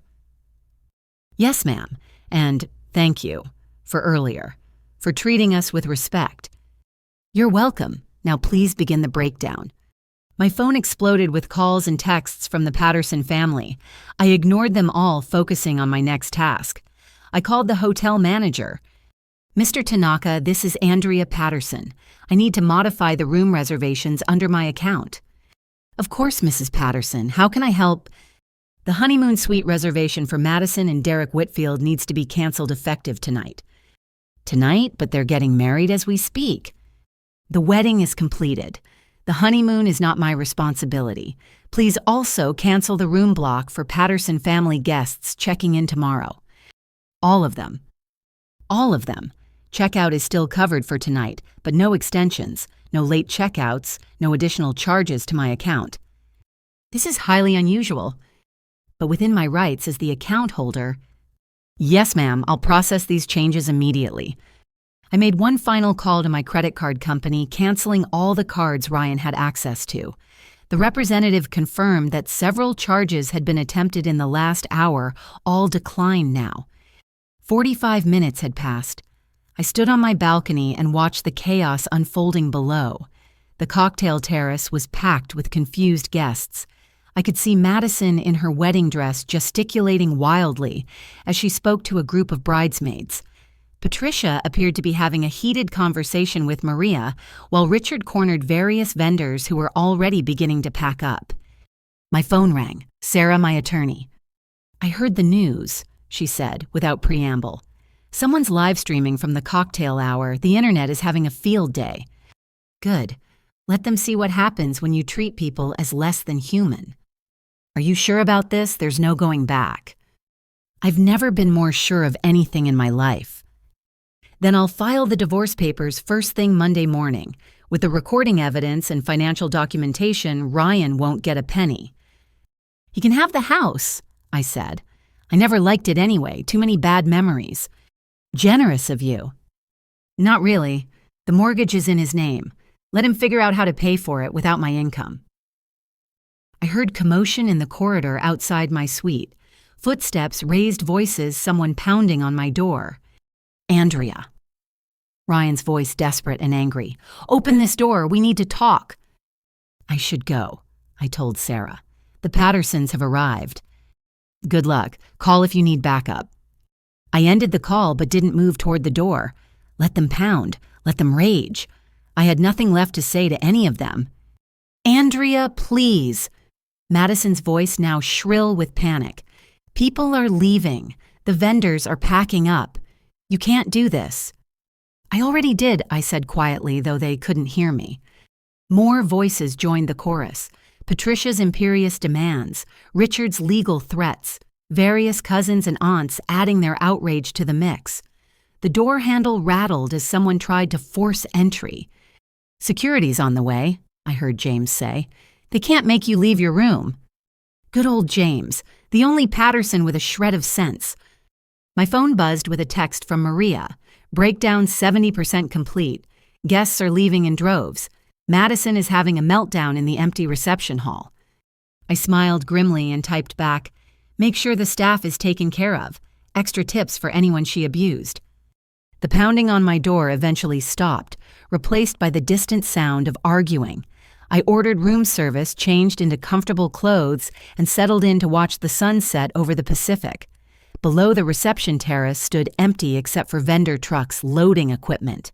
The fairy tale was over. My phone rang once more. An unknown number with a Connecticut area code. Curious, I answered. Is this Andria Patterson? An elderly female voice, crisp and amused. Yes. This is Millicent Whitfield, Derek's great aunt. I wanted to thank you for the most entertaining wedding I've attended in 40 years. I laughed despite myself. Not quite the fairy tale Madison envisioned. My dear, fairy tales are overrated. What you did took courage. That family has been insufferable for years, looking down on everyone while living off borrowed prestige. She paused. I hear you run a successful technology company. I do. Wonderful. Derek's going to need a job soon. This scandal will follow him to every country club in Connecticut. Perhaps you're hiring. I'll consider it, I said, if he learns to judge people by their character rather than their bloodline. Fair enough. Take care, my dear, and well done. The line went dead. I stood on the balcony watching the last of the vendors leave. The wedding that had cost me $400,000 had lasted exactly as long as I'd allowed it to. Madison got her perfect ceremony, her moment as a princess. But the clock had struck midnight, and the carriage had turned back into a pumpkin. Tomorrow, the Pattersons would have to check out of their luxury rooms and face the reality of their situation. Ryan would discover his credit cards were canceled. Madison would return from her non-honeymoon to find her society friends gossiping about the wedding disaster. Richard would realize his business connections wanted nothing to do with the family scandal. But tonight, I raised a glass of champagne, toasting myself for finally standing up. The girl from the trailer park had built an empire, funded a fantasy, and then pulled it all down when they still said she wasn't good enough. Turns out, I was more than good enough. I was the queen, and I'd just reclaimed my throne. An hour after the reception collapsed, security finally convinced the Patterson family to leave my hotel room door. I waited another 30 minutes before venturing out, knowing they'd likely be watching for me. When I finally emerged, I found James sitting in the hallway looking exhausted. They're in the conference room downstairs, he said without preamble, waiting for you. Let them wait. He stood up, straightening his wrinkled tuxedo. You know, part of me is impressed. Nobody's ever stood up to them like this. You could have, I pointed out. No, I couldn't. I'm too deep in the family business, too dependent on the connections. He paused. But you're free, aren't you? You always were. We just couldn't see it. I studied my brother-in-law, perhaps seeing him clearly for the first time. Why are you really here, James? To warn you, Dad's calling lawyers' mothers having a breakdown, and Madison, She's beyond rational. Ryan keeps saying he can fix this if you'll just talk to him. There's nothing to fix, it's done. The marriage? Everything. The marriage, the pretense, the whole charade. I started walking toward the elevator. Tell them I'll be down in 10 minutes. Might as well end this properly. The conference room was in chaos when I entered. Madison still wore her wedding dress, now wrinkled and stained with tears. Patricia sat rigid in a chair, her perfect makeup destroyed. Richard paced by the windows, barking into his phone. Ryan stood when he saw me, his face a mixture of anger and desperation. "How could you—" Madison shrieked, jumping to her feet. "You destroyed my wedding, the most important day of my life." "I paid for your wedding," I corrected calmly. "Every penny of it, which makes it mine to destroy." "You vindictive witch!" Patricia stood pointing a shaking finger at me. "You planned this. You've been planning this all along." Actually, I only started planning it when I discovered Ryan was meeting with divorce attorneys. Before that, I was just a fool subsidizing your lifestyle. Richard ended his call and turned to me, his face purple with rage. "You think you're clever, I'll sue you for breach of contract, intentional infliction of emotional distress, fraud." I pulled out my phone and placed it on the table. "Speaking of fraud, would you like to hear the recording of you and Ryan discussing how to steal my company in a divorce? Or perhaps Madison explaining that lowborn blood is different from ours? I have months of recordings, Richard.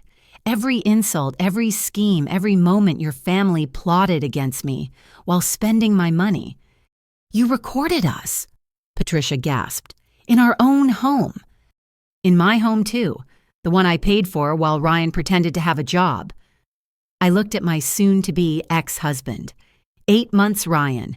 8 months of lies while you spent $40,000 maintaining appearances.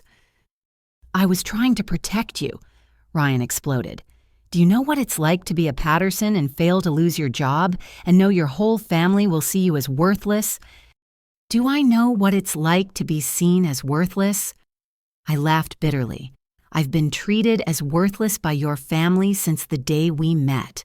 The difference is I proved them wrong. You proved them right." "Don't you dare." "What? Tell the truth." "Fine, let's have some truth." I opened my tablet and pulled up documents. "Here's the truth. TechFlow Solutions made $12 million last year. I built it from nothing while your family called me trailer trash. Here's more truth. Every vendor at this wedding has stories about Madison's cruelty. She made 3 different employees cry. She threatened to destroy small businesses over tissue paper colors." "They're lying," Madison protested. "I have written statements from 23 vendors and staff members," I continued, "all detailing verbal abuse threats and demands for unpaid labor. You're a monster, Madison, and everyone knows it." "How dare you?" Patricia stood to slap me, but I caught her wrist. "No more," I said firmly. "No more accepting your abuse because of some misguided idea about family harmony. You're nothing but bullies with trust funds, and even those are running out." "Please." Ryan's voice broke. "Andria, please. Let's go somewhere private and talk. We can work this out." I released Patricia's wrist and faced my husband. "What's there to work out? You were planning to divorce me and take half my company." "That was just insurance. Dad made me—" "You don't understand the pressure." "I understand perfectly.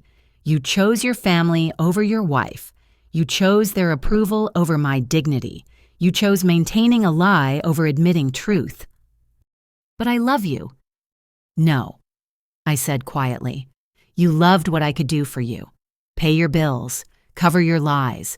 Take your family's abuse so you didn't have to. That's not love, Ryan. That's exploitation."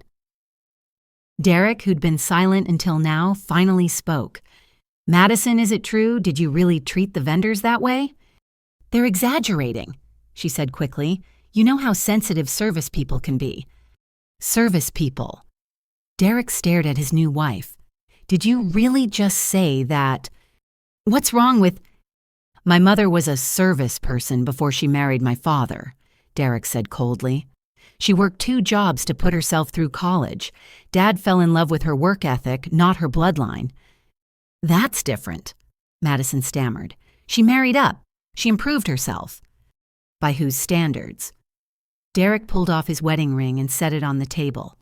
I thought I knew you, Madison, but the woman I married wouldn't mock someone for their background or abuse workers because she could.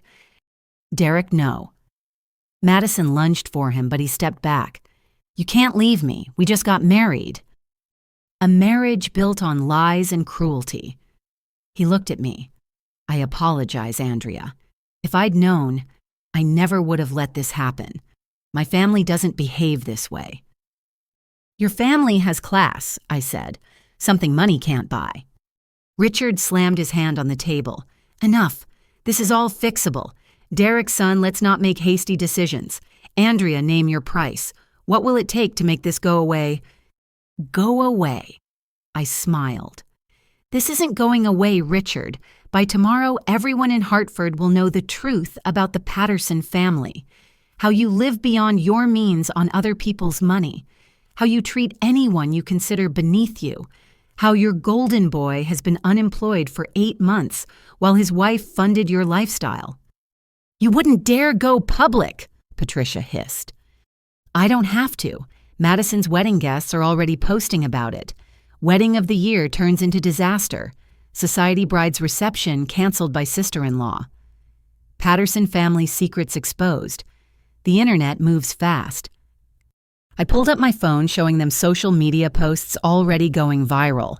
Photos of the empty reception hall, videos of vendors packing up speculation about what caused the collapse. You've ruined us, Richard said, his voice hollow. Destroyed our reputation. You destroyed yourselves, I corrected. I just stopped enabling it. What do you want? Ryan asked desperately. The house money. What will make this stop? I want a divorce, I said simply. Uncontested. You get nothing from my company. You can have the house and its mortgage. I keep my business and my dignity. That's all. He looked stunned. That's everything. I picked up my phone. My lawyer will send papers Monday. Sign them and we're done. Fight me, and I release every recording, every document, every piece of evidence showing what frauds you all are. You can't threaten us, Patricia snarled. It's not a threat. It's a promise. I headed for the door, then paused. Oh, and Madison. That $50,000 in wedding gifts from the guests, I'll be donating it to a scholarship fund for first-generation college students, kids from trailer parks and working-class families. Your wedding will help people like me achieve their dreams. Isn't that lovely? Madison's scream followed me out the door, but I didn't look back. In the lobby, I found Maria boxing up the last of the wedding decor. How are you doing? I asked. She smiled tiredly. Better than the bride. Derek left with his family. Said he needs to think about an annulment. Good for him. The staff wanted me to thank you. The tips you authorized. Some of these kids will be able to pay off student loans. You changed lives tonight. They earned it dealing with Madison. Maria handed me a box. The cake topper. I thought you might want it. Symbolic, you know. I looked at the porcelain bride and groom, their faces frozen in perfect happiness. Then I dropped it in the nearest trash can. Some symbols need to be broken. I returned to my suite and found housekeeping had delivered a bottle of champagne with a note. Compliments of the staff. Thank you for treating us with respect. I poured a glass and stood on my balcony watching the moon rise over the ocean. My phone buzzed constantly with messages, but I ignored them all. Tomorrow would bring lawyers and logistics dividing assets and cutting ties. But tonight, I was free. The Patterson family had spent years telling me I wasn't good enough, that my blood, my background, my very existence was less than theirs. They'd used my success while denying my worth, taken my money while giving no respect. But in the end, their bloodline couldn't pay for a wedding. Their breeding couldn't build a business. Their superiority was as fake as Ryan's employment, as hollow as Madison's vows. I raised my glass to the ocean, toasting every girl from a trailer park who'd been told she wasn't enough, every woman who'd built her success while others took credit, every person who'd finally said no more to those who confused cruelty with class. The Pattersons thought they were royalty, but their kingdom was built on lies, and the peasant girl they'd mocked had just staged a revolution. Long live the Queen. By Sunday morning, the Patterson wedding disaster had become the scandal of the decade in Hartford society. I woke to hundreds of notifications on my phone and emails from reporters requesting comments. Someone had compiled videos from guests into a viral Twitter thread titled, "Real Housewives Could Never Society Wedding Implodes in Real Time." I ignored them all and ordered breakfast, enjoying my coffee while scrolling through the damage. The Hartford Courier had already posted a story, "Prominent Patterson Family Faces Scandal After Wedding Catastrophe." The comment section was brutal but honest, with many vendors finally feeling free to share their own Patterson horror stories. My phone rang. Janet, my CFO. "Good morning, boss. I'm guessing you've seen the internet." Hard to miss. How are we handling it from a company perspective? I've drafted a statement confirming that TechFlow Solutions has no connection to Patterson family businesses and operates independently. Simple, clean, no commentary on personal matters. Perfect. Send it if anyone asks. How's the scholarship fund setup going? Already in motion. The Madison Patterson Wedding Fund for first-generation students. I love the irony. She wanted her wedding to be memorable. Now it will help deserving kids for years to come. After breakfast, I packed my belongings and prepared to check out. My flight wasn't until evening, but I wanted to leave the resort before any more confrontations. As I zipped my suitcase, someone knocked softly on my door. "Andria, it's James. I'm alone." I opened the door to find my brother-in-law looking haggard. His tuxedo was gone, replaced by jeans and a wrinkled polo shirt. "Can I come in just for a minute?" I stepped aside. He entered and stood awkwardly by the window, clearly struggling with what to say. "Derek filed for annulment this morning." He finally began. "His family's lawyers are claiming fraud. Madison never told him she wasn't paying for the wedding. That's between them. She's destroyed, locked herself in her room, won't speak to anyone except to scream about suing you." "Let her try. I have receipts for everything." James nodded slowly. "You know, I used to wonder why you stayed, why you put up with us. The comments, the exclusion, the constant reminders that you weren't quite good enough. And I thought it was because you needed us, our connections, our name, our world." He laughed bitterly. "But you never needed any of it, did you? You stayed for Ryan. You loved him." "I loved who I thought he was." "Yeah." James stared out at the ocean. "We all became who our parents expected us to be. Ryan, the golden boy who couldn't admit failure. Madison, the princess who confused cruelty with class. Me, the spare heir who goes along to get along. You could still change." "Maybe, but first I need to tell you something." He turned to face me. "Last year, when you won that government contract, Dad tried to sabotage it. He had connections at the Pentagon, wanted to prove you couldn't succeed without the Patterson name, but you won anyway on merit." I wasn't surprised, just disappointed. "Why are you telling me this?" "Because you deserve to know the truth, all of it, and because I'm sorry.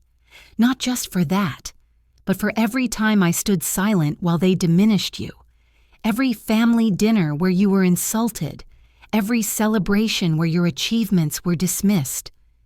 Thank you for that." He headed for the door, then paused. "For what it's worth, you're the most successful person I know, not just financially, but as a human being. You built something real while we just inherited illusions." After he left, I finished packing and checked out. The resort staff was exceptionally kind, several stopping to thank me again for the generous tips. At the airport, I settled into the first-class lounge and finally checked my messages. 17 voicemails from Ryan, ranging from anger to bargaining to tears. I deleted them all unheard. 43 texts from Madison, all variations of threats and insults. Delete. One message from Patricia, a voice message I played out of curiosity. "You horrible, vindictive creature," her recorded voice hissed. "You've destroyed a family legacy that took generations to build. Ryan is broken.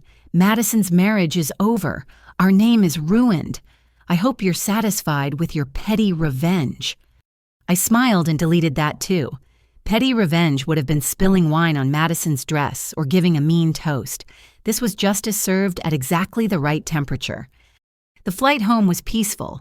I used the time to review acquisition proposals for TechFlow and plan our next quarter. By the time we landed in Hartford, I'd approved 2 new hires and sketched out an expansion plan that would double our revenue within 18 months. Sarah met me at my house, which already felt more like a property than a home. "The divorce papers are ready. I've already sent copies to Ryan's lawyer." "Any response?" His attorney seemed relieved, actually. Apparently, Ryan tried to hire him to fight for half your company, but once the lawyer saw the evidence, he advised accepting your terms. "Smart man." "The house?" "He can have it. I've already found a penthouse downtown. Closer to the office, better security, and no memories of the Pattersons." We spent the evening organizing documents and planning next steps. By the time Sarah left, everything was in motion. The marriage that had defined 5 years of my life would be over within months. That night, I sat in my soon-to-be former home, surrounded by boxes and possibilities. My phone rang one last time, a number I didn't recognize. "Andria. This is Susan Chen, the florist." "Susan, how are you?" "Wonderful, actually. I wanted to thank you again for your kindness, and to tell you that 3 other florists who've dealt with the Pattersons reached out today. We're starting an informal network sharing information about difficult clients. No one will be caught off guard again." "That's brilliant. It was inspired by you, standing up to bullies supporting each other. You changed more than just your own life this weekend." After we hung up, I poured a glass of wine and made a list, not of things to do, but of things I'd learned. Love couldn't overcome fundamental differences in values. Kindness wasn't weakness, but cruelty disguised as strength was. Money revealed character, it didn't create it. And sometimes the best revenge wasn't living well, but simply living truthfully. The Pattersons had taught me one valuable lesson: knowing your worth wasn't about bloodlines or bank accounts.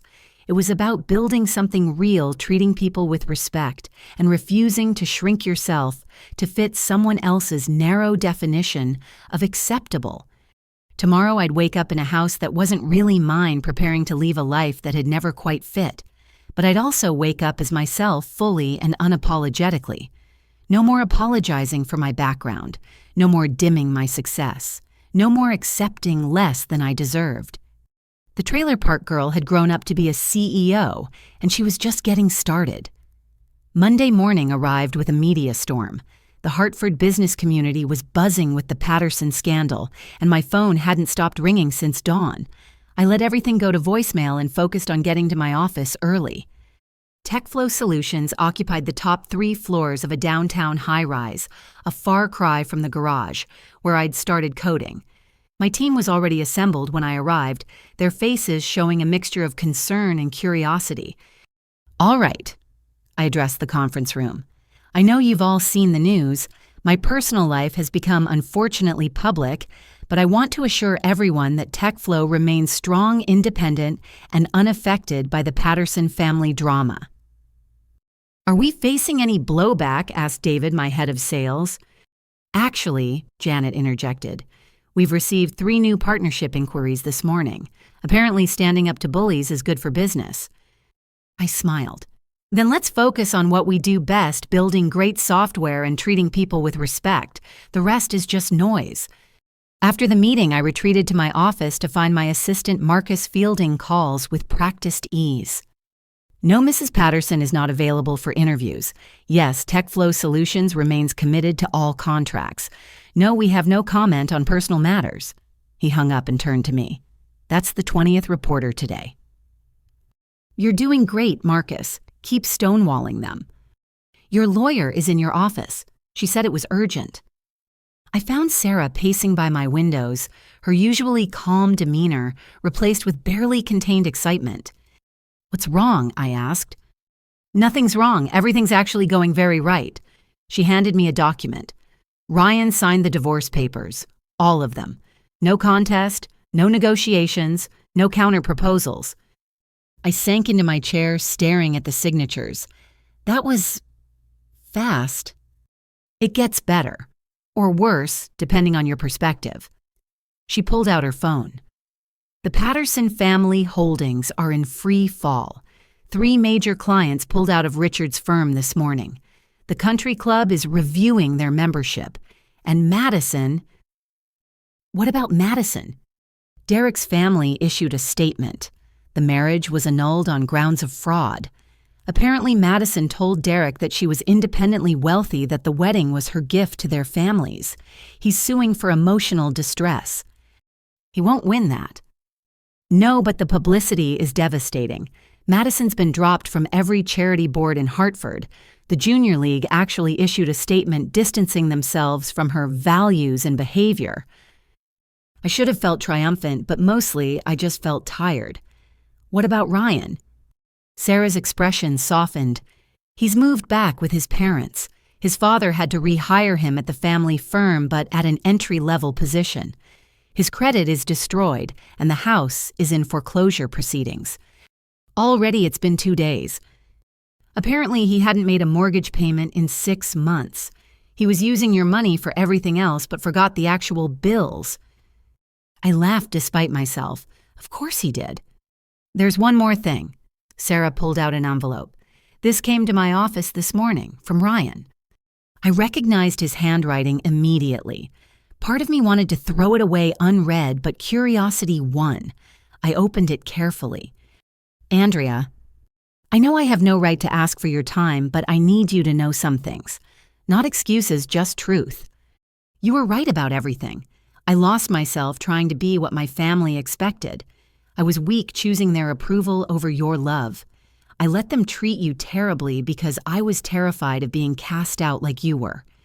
But you were never cast out, were you? You were free. You built an empire while I built nothing but lies. You earned respect while I inherited contempt. You loved me despite my family, and I betrayed you because of them. I'm not asking for forgiveness. I don't deserve it, but I want you to know that the man you married in that little courthouse chapel 5 years ago, he did exist. He loved you completely. He just wasn't strong enough to survive the pressure of being a Patterson. You are the strongest person I've ever known. Not because you endured our cruelty, but because you never let it change who you are. You're still that brilliant, kind, ambitious girl from Nebraska. Money didn't make you better. It just revealed who you always were. I'm in therapy now. Real therapy, not the kind my mother approves of. I'm trying to figure out who I am without the Patterson name, without the expectations, without the lies. It's terrifying and necessary. Thank you for the house, though I'm selling it. Thank you for not destroying me completely, though you had every right. Thank you for 5 years of love I didn't deserve and couldn't protect. I hope you find someone worthy of you, someone who sees your success as inspiring, not threatening, someone who knows that trailer parks can produce queens and mansions can produce cowards. Be happy, Andria. You've earned it 1,000 times over. Ryan. I read it twice, then handed it to Sarah. What do you think? She scanned it quickly. I think therapy is 20 years too late, but at least he's trying. Yeah. I folded the letter and tucked it away. At least he's trying. The rest of the morning was a whirlwind of meetings and damage control. By lunch, the media requests had shifted from scandal-seeking to genuine interest in my business success. Forbes wanted a profile on self-made female CEOs. The Wall Street Journal was interested in our government contracts. Tech Weekly wanted to feature our innovative coding programs for underprivileged youth. You're becoming the face of entrepreneurial success, Marcus said, bringing me lunch. The ultimate American dream story. Just yesterday, I was the villain who ruined a fairy tale wedding. The internet has a short memory. Today, you're the hero who stood up to entitled elitists. My phone buzzed with a text from an unknown number. I almost ignored it, then saw the preview. This is Derek Whitfield. I opened it fully. This is Derek Whitfield. I wanted to apologize personally for my family's part in Saturday's events. Would you be available for coffee? I have a business proposition. Interesting. I showed it to Marcus, who raised an eyebrow. The annulled groom wants to meet, apparently. Could be a trap, or he could be genuinely interested in business. I thought about Derek's reaction at the wedding, his genuine surprise at Madison's behavior. Set it up for tomorrow, somewhere public. Let's see what he wants. That afternoon, I met with my development team about our new AI integration project.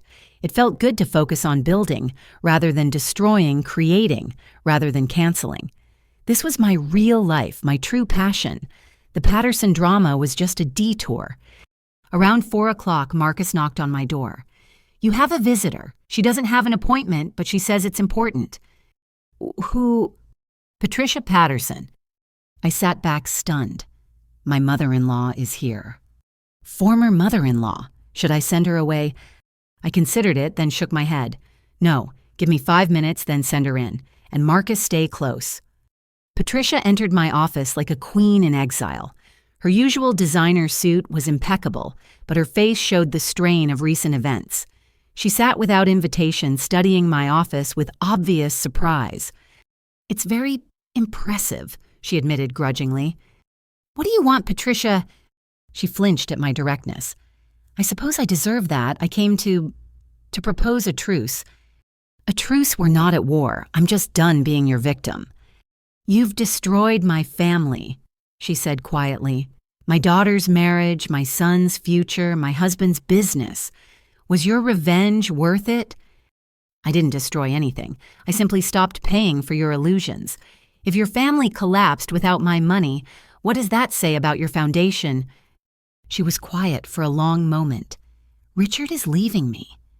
"What?" "He blames me for pushing Ryan to marry well, for encouraging Madison's behavior, for creating what he calls a toxic environment of superiority." She laughed bitterly. 40 years of marriage, and he's running to his mistress in Boston. "I'm sorry," I said, surprised to find I meant it. I tormented you for 5 years. Belittled you, excluded you, made you feel worthless."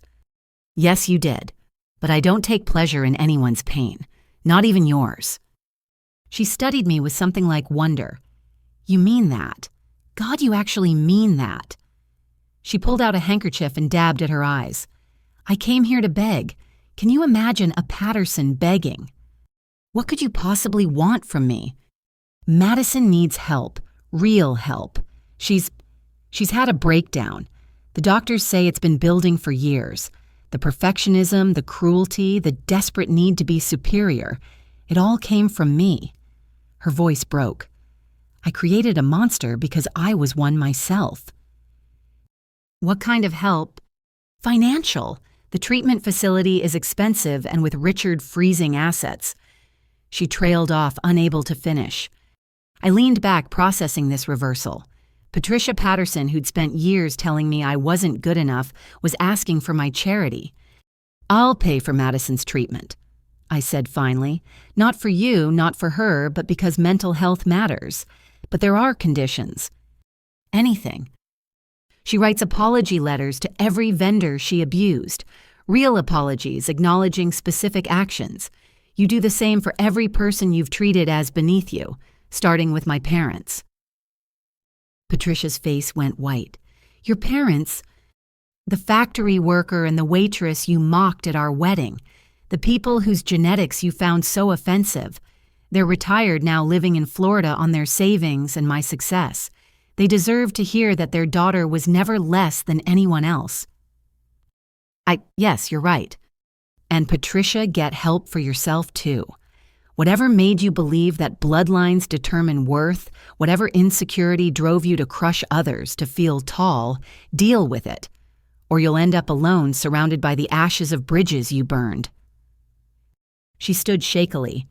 "You're a remarkable woman, Andria. I was too blind to see it." "No," I corrected. "You saw it. That's why you worked so hard to diminish me. You knew I was everything you claimed to value: successful, intelligent, determined. But I achieved it without your advantages, and that terrified you." She nodded slowly, understanding dawning. "You're right. God help me, you're right about everything." After she left, I sat alone in my office watching the sun set over Hartford. the city I'd conquered through hard work and determination, not birthright or connections. In 1 week, everything had changed. The Patterson dynasty had crumbled. My marriage was over. My business was thriving. And I was finally completely, unapologetically myself. My phone rang. Janet's name appeared on the screen. "Hey boss, just wanted to let you know the scholarship fund is officially established. The first recipients will be announced next month." From Madison's wedding fund. "Every penny, $50,000 in gifts plus your additional contribution. We can fund 10 full rides to state schools." I smiled, thinking about kids like me getting their chance. Make sure one of them is from Nebraska. "Already on it. Oh, and Andria, the team wanted me to tell you something." "What's that?" "We're proud of you. Not for the business success, but for standing up for yourself. For all of us who've ever been made to feel small." After the call, I gathered my things and headed home. Tomorrow would bring new challenges, new opportunities, new paths to explore. But tonight I'd celebrate quietly. Not the destruction of the Pattersons, but the construction of my own life on my own terms. The trailer park girl had become a queen, and her reign was just beginning. 6 months had passed since the wedding disaster, and Hartford society had found new scandals to whisper about. The Patterson name still carried weight, but it was the weight of cautionary tales rather than respect. I'd settled into my new penthouse, my divorce was finalized, and TechFlow Solutions had landed 3 major contracts that would have been impossible when I was just Ryan Patterson's inappropriate wife.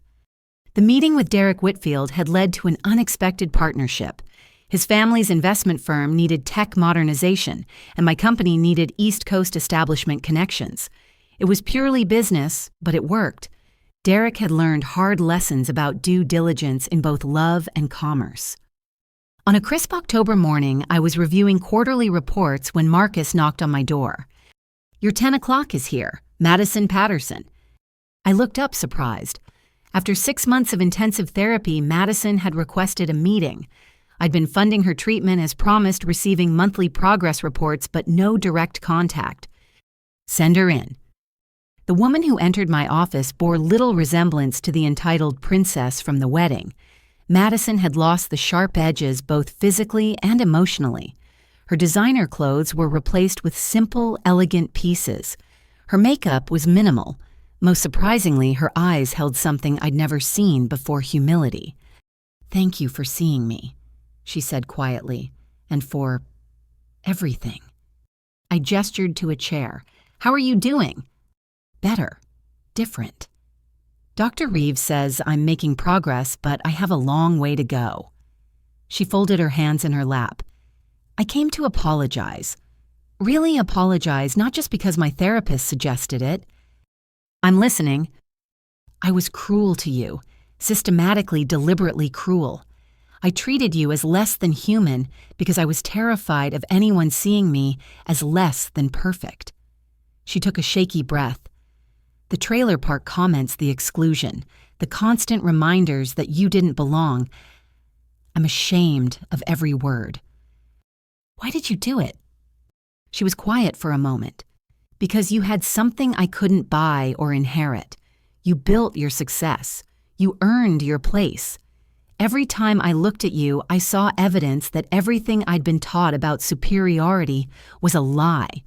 So I tried to tear you down to build myself up. And now I'm 28 years old with no skills, no real relationships, and no idea who I am without my family name." She looked at me directly. "But I'm learning. I'm volunteering at a women's shelter, the one you donate to. I'm taking online courses in nonprofit management. I'm trying to build something real for the first time in my life." "That's good, Madison, really. I have something for you." She pulled out a folder. Apology letters to every vendor from the wedding. I tracked them all down, met with most in person. Susan Chen, the florist. She's teaching me ikebana. Says it helps with patience and humility. I flipped through the letters, seeing genuine remorse in her careful words. This must have been hard. The hardest thing I've ever done. Harder than losing Derek. Harder than watching my family fall apart. But necessary. She paused. I also wrote to your parents. Sent it last week. I don't know if they'll read it, but I needed them to know how wrong I was. My phone buzzed with a text from my mother. Just got the strangest letter from that Patterson girl. Hell must have frozen over. She actually sounds sorry. You okay, honey? I showed Madison the text and she managed a small smile. Your mom seems nice. She is. She also makes the best pot roast in Nebraska and can stretch $1 further than anyone I know. Skills that matter more than bloodlines. I know that now. Madison stood to leave. I won't take more of your time. I just needed to say this in person. Thank you for paying for my treatment. Thank you for holding me accountable. Thank you for showing me what real strength looks like. After she left, I sat thinking about transformation and redemption. Madison would never be a friend, but maybe she could become a decent person. It was a start. The rest of the day passed in a blur of meetings and decisions. At 5, I was preparing to leave when Marcus appeared with an envelope. This just arrived by courier, no return address. Inside was a single photograph, the courthouse steps where Ryan and I had married 5 years ago. On the back in Ryan's handwriting, the only real thing I ever did, be happy, A. I stared at the photo, remembering that day. We'd been so young, so convinced that love could overcome any obstacle. In a way, we'd been right. Love had overcome everything, just not in the way we'd expected. My love for myself had finally overcome their attempts to diminish me. That evening, I attended a charity gala for the scholarship fund. The first recipients had been selected 10 bright kids from working-class families, all heading to college with full rides. I sat at the head table, no longer relegated to the back corner, and watched their faces shine with possibility. Excuse me, Ms. Patterson. A young woman approached, clutching an acceptance letter. I'm Emma Rodriguez. I'm one of the scholarship recipients. I just wanted to thank you. My parents clean offices at night. No one in my family has ever been to college before. What are you planning to study? Computer science. I want to build things, create things, like you did. Then you will, I said firmly. Hard work, determination, and refusing to let anyone tell you that you don't belong. That's all it takes. As Emma walked away, beaming, James Patterson appeared at my elbow. He looked healthier than he had 6 months ago, clearer somehow. Quite a transformation, he said, gesturing to the event. From Madison's wedding disaster to this. How are you, James? Employed, surprisingly.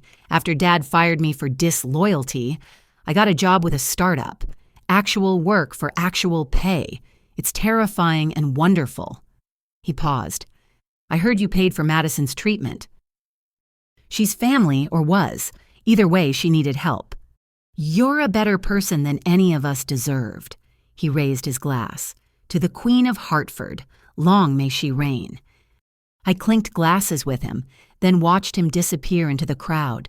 The Pattersons were scattered now, each finding their own path away from the toxic legacy of superiority. Richard in Boston with his mistress learning that money without respect bought very little. Patricia in therapy writing apology letters to a lifetime of people she'd wronged. Madison rebuilding herself from scratch. James working for a living. And Ryan, he's doing better, James had told me earlier. Still in therapy, still at Dad's firm, but actually working. He sold the house lives in a small apartment downtown. Says he's learning to be himself for the first time. The gala continued late into the evening.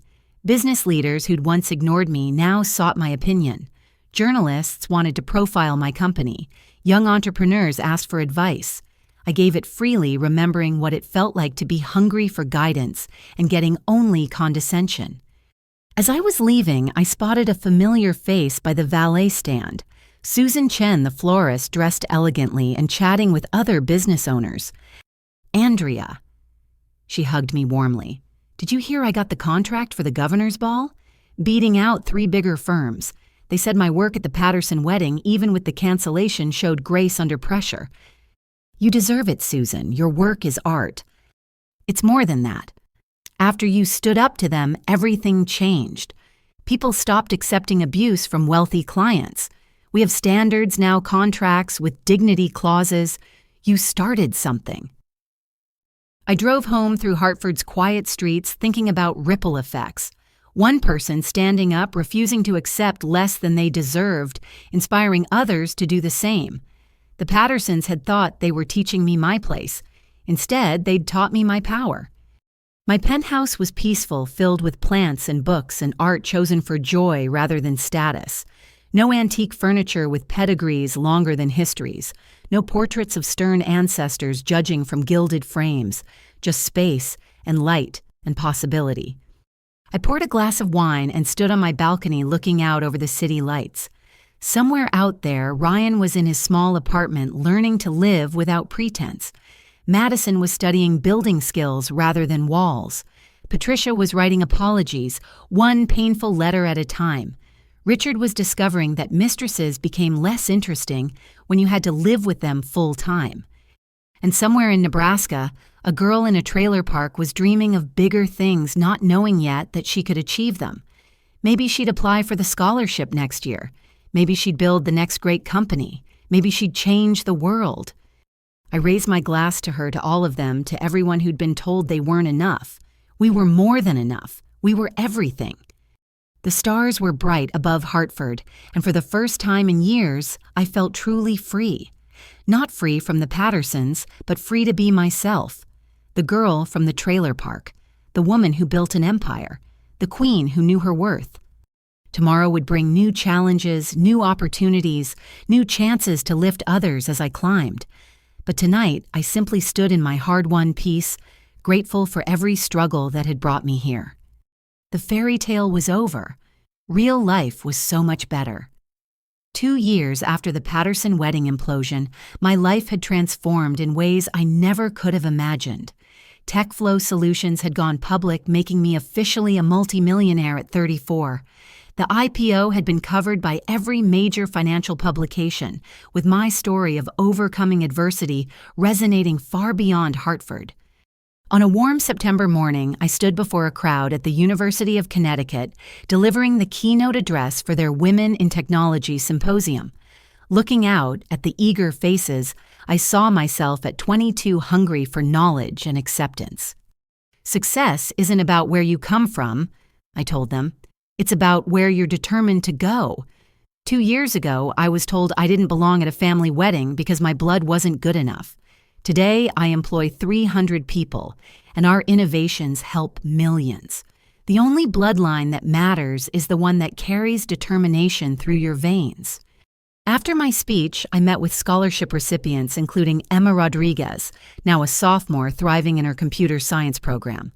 She showed me an app she was developing to help first-generation students navigate college bureaucracy. "You inspired me," she said shyly, "to build something that matters." "You inspired yourself. I just paid the tuition." That afternoon, I had a meeting I'd been both anticipating and dreading.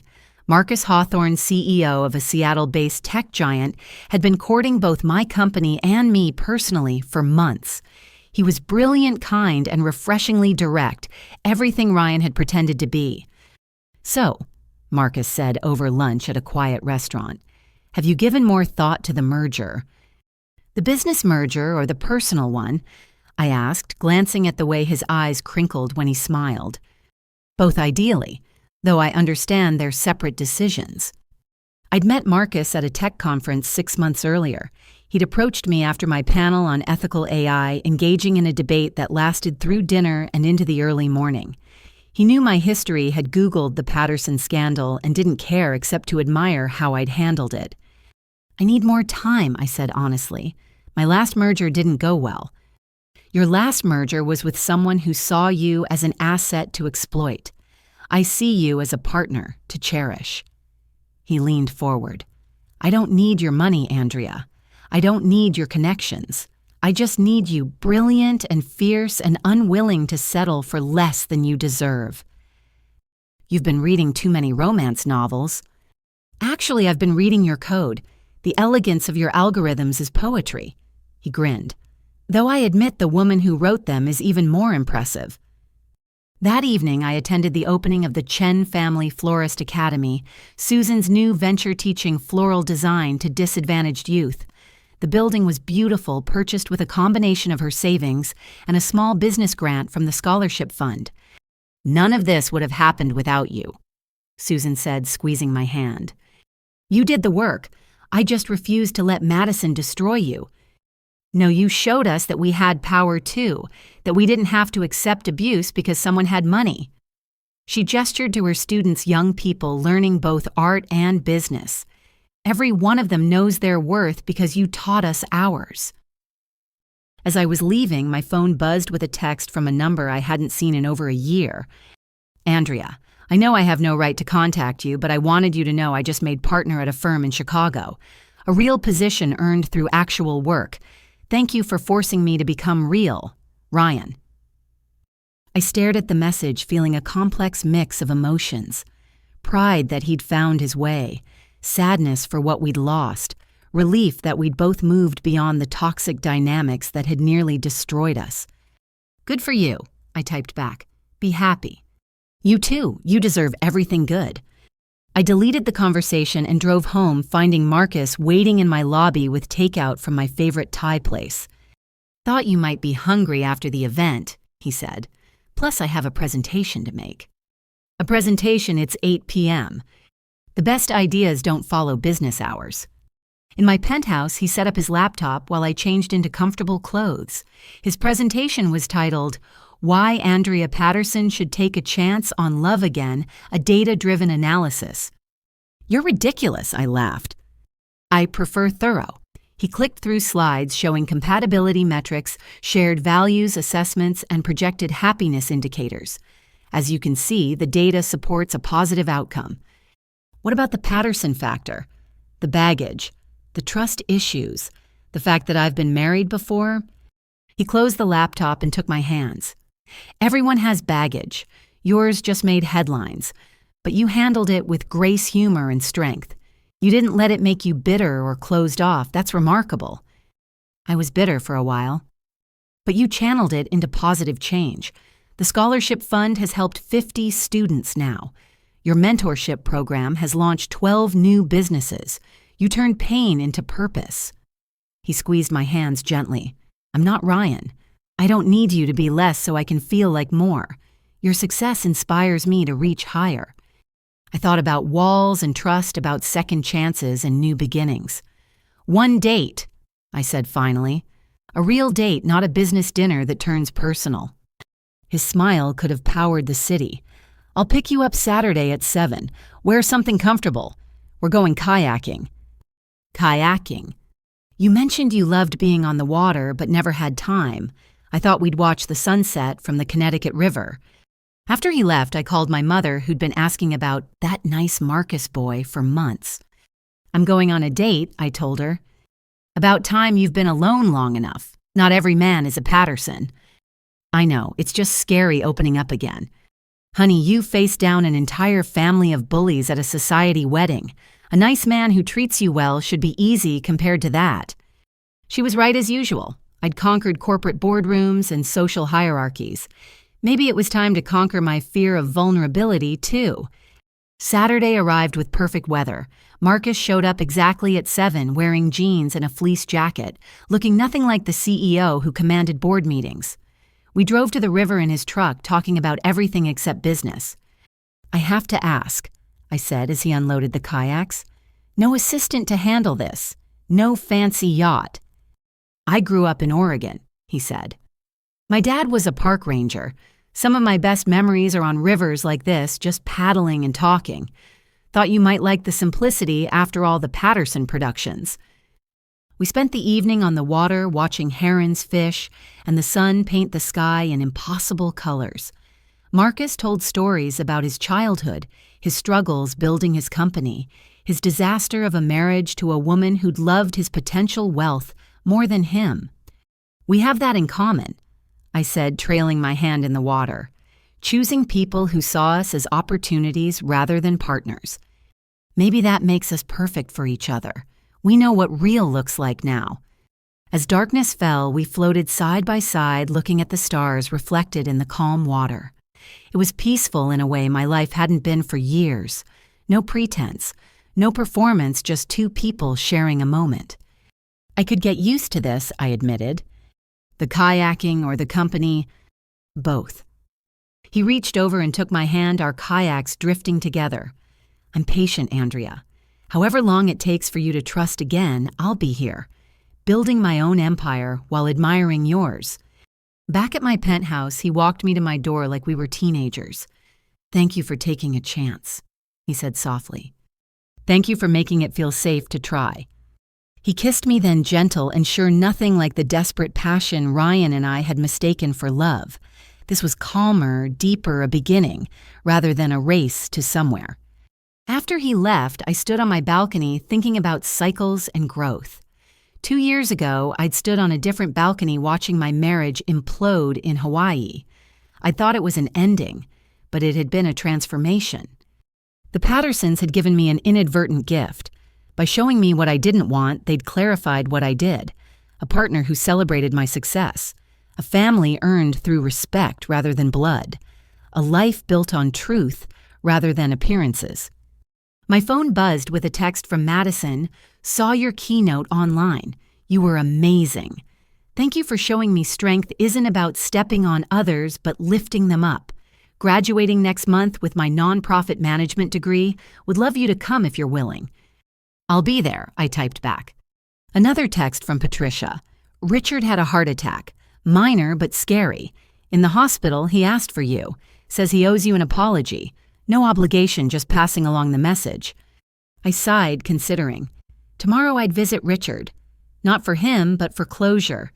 Maybe forgiveness wasn't about absolving others, but about freeing yourself from the weight of anger. Tonight, though, I was exactly where I needed to be. Successful on my own terms. Open to love, but not desperate for it. Surrounded by people who valued authenticity over artifice. The trailer park girl had become a tech mogul.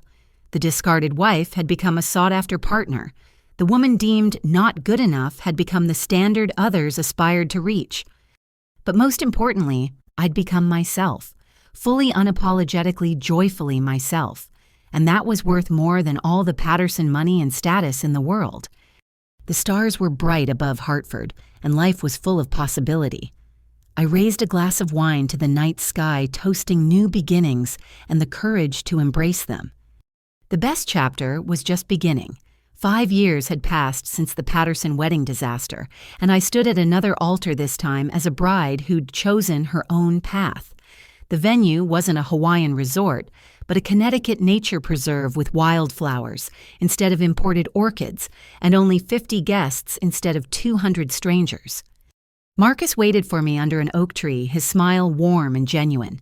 No pretense, no performance, just two people who'd built something real together. Emma Rodriguez stood as my maid of honor, having graduated summa cum laude and joined TechFlow as our youngest senior developer. Susan Chen had done the flowers, creating beauty from local blooms that cost a fraction of Madison's exotic arrangements, but held twice the meaning. You look radiant, my mother whispered, adjusting my simple silk dress. And happy, really happy. I am Mom. For the first time in my life, I know exactly who I am and what I want. The ceremony was brief and personal, officiated by a friend who knew our real story, not a stranger performing for show. Marcus and I had written vows that spoke of partnership and growth, of supporting each other's dreams rather than competing for spotlight. I promise to celebrate your victories as my own, Marcus said, and to remind you of your strength when you forget it yourself. I promise to build beside you, not behind you, I replied, and to choose honesty over comfort always.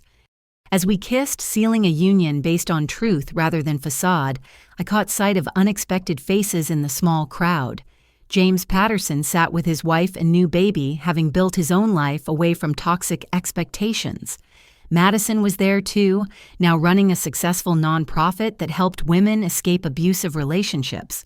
She'd sent a note with her RSVP. Thank you for showing me that real power comes from lifting others. Best wishes on your true fairy tale. The reception was held in a renovated barn decorated with lights and laughter rather than crystal and pretense. Instead of assigned seating that reinforced hierarchies, we'd arranged round tables where CEOs sat beside students, where my parents shared stories with Marcus's family, where everyone belonged equally. No seating chart drama this time, Susan teased as she helped me bustle my dress. Everyone has a seat at our table, I said simply. That's the only rule that matters.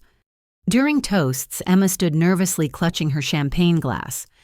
5 years ago, I was a kid from the Bronx who thought college was for other people. Then Andria Patterson created a scholarship from the ashes of a disaster, turning pain into possibility. She didn't just pay my tuition, she showed me that success isn't about where you come from, but where you're determined to go. Marcus's business partner spoke next, joking about how their merger negotiations had turned into something else entirely. I've never seen someone negotiate harder than Andria. She wanted equity, transparency, and shared decision-making. I told Marcus he'd better offer the same terms in marriage. My father, who'd flown in from Florida with hands still rough from decades of factory work, stood slowly.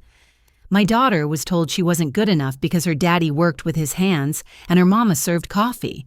But we taught her that honest work beats inherited wealth every time. Today she employs hundreds and helps thousands. That's our bloodline determination, kindness, and never forgetting where you came from. The evening flowed with genuine joy rather than orchestrated perfection. The band played requests from everyone, not just a pre-approved list. The food was excellent but unfussy, served family style to encourage conversation. Children ran between tables while business deals were sketched on napkins, and new friendships formed over shared wine. Different from your first wedding? Marcus asked as we danced the Connecticut stars visible through the barn's open doors. Everything's different. I'm different. That girl who married Ryan was so desperate to belong that she lost herself trying to fit in. This woman knows she belongs anywhere she chooses to stand. Any regrets? I thought about it seriously. No. Every humiliation, every slight, every moment of pain led me here. The Pattersons taught me what I didn't want to be. Their cruelty clarified my values. Their rejection freed me to build my own life. That's remarkably generous. It's practical. Bitterness is weight I don't need to carry. They're living their consequences. I'm living my dreams. As if summoned by the conversation, my phone buzzed with a message I'd share with Marcus later. Ryan had sent a simple text. Saw the announcement in the Times. Be happy, A. You deserve it all. He'd found his own path working at a small firm in Chicago, dating a teacher who knew his whole story and loved him anyway. The golden boy facade was gone, replaced by something more sustainable. We'd never be friends, but we'd both learned from our mutual destruction. Near midnight, as guests began departing, Patricia Patterson approached hesitantly. She'd aged considerably, her perfect facade softened by therapy and genuine remorse. Andria, thank you for letting Madison invite me. I didn't expect. Everyone deserves second chances, Patricia, even former monsters-in-law. She smiled weakly at the joke. I wanted to give you this. She handed me an envelope. It's not a wedding gift, it's overdue. I opened it after she left, finding a check for $400,000 and a note, repayment for the wedding that taught us all who we really were. The interest is an apology that can never be adequate. Use it to help another girl who's been told she's not enough. With respect and remorse, Patricia. That's unexpected, Marcus said, reading over my shoulder. She's been working with Madison's nonprofit. Apparently, she's become their biggest donor and volunteer. People can change. Speaking of change, Marcus pulled me onto the dance floor for one last song. Ready for our next adventure? We'd decided to honeymoon not at a 5-star resort, but volunteering with a tech education program in Kenya, teaching coding to kids who reminded us of our younger selves, hungry for knowledge and opportunity. Ready for anything, I said, meaning it. As the evening ended and we prepared to leave, I stood outside the barn looking at the scene we'd created. My two worlds had merged: the scrappy girl from Nebraska and the successful CEO, the discarded first wife, and the cherished partner, the one who didn't belong and the one who created belonging for others. "Hey," a young woman approached shyly. "I'm Sarah. I'm starting at UConn this fall with one of your scholarships. I just wanted to say thank you. My mom cleans houses and my dad drives trucks. No one thought I'd make it to college." "What are you studying?" "Business. I want to start a company someday, like you did." She hesitated. "Do you have any advice?" I thought about everything I'd learned, all the pain and triumph distilled into wisdom. Don't let anyone else define your worth. Not family, not society, not even success. Build something real. Treat people with respect, and remember that the best revenge isn't living well. It's living authentically. That's it. That's everything. She thanked me and ran back to her parents, who stood proudly at the edge of the parking lot in their best clothes. I recognized the look in their eyes, hope mixed with determination, the same look my parents had worn at every school event, every small victory on the way up. Marcus found me there, wrapping his arms around me from behind. "Ready to go, Mrs. Hawthorne Patterson." We'd both kept our names adding each other's, rather than erasing our histories. Another small rebellion against tradition, another choice that honored who we really were. "Ready," I said, leaning into his warmth. As we drove away, I thought about the journey from that Hawaiian disaster to this Connecticut triumph. The Pattersons had tried to teach me I was less than them, but they'd actually taught me I was more than their narrow definitions.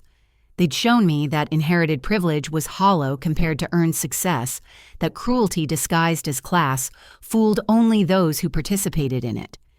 But most importantly, they'd taught me that lowborn blood was a badge of honor. It meant you'd fought for every achievement.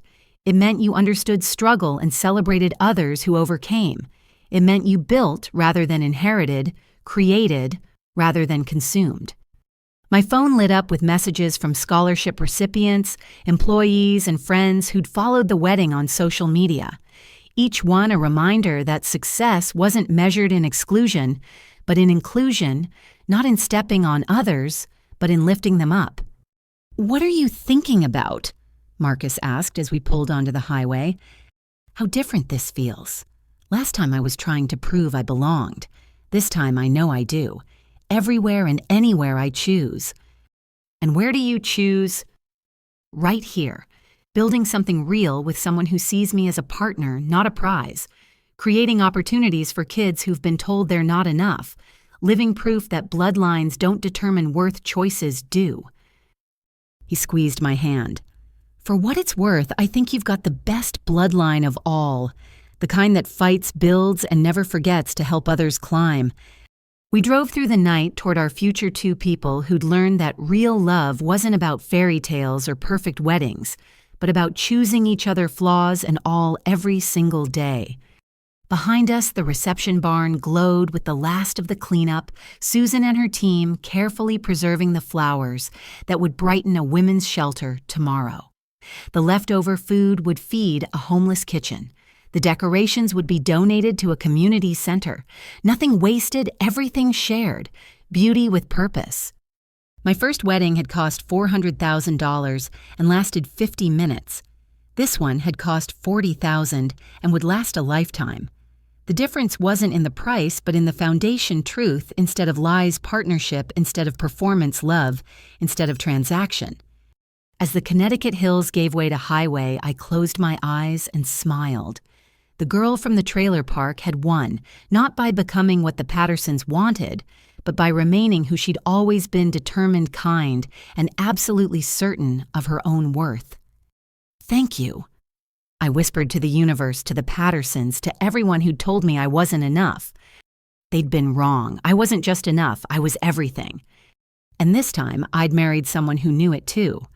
Dear readers, if you've ever been told your blood isn't good enough, your background isn't impressive enough, or your dreams aren't realistic enough, I hope Andria's story reminds you that they're wrong.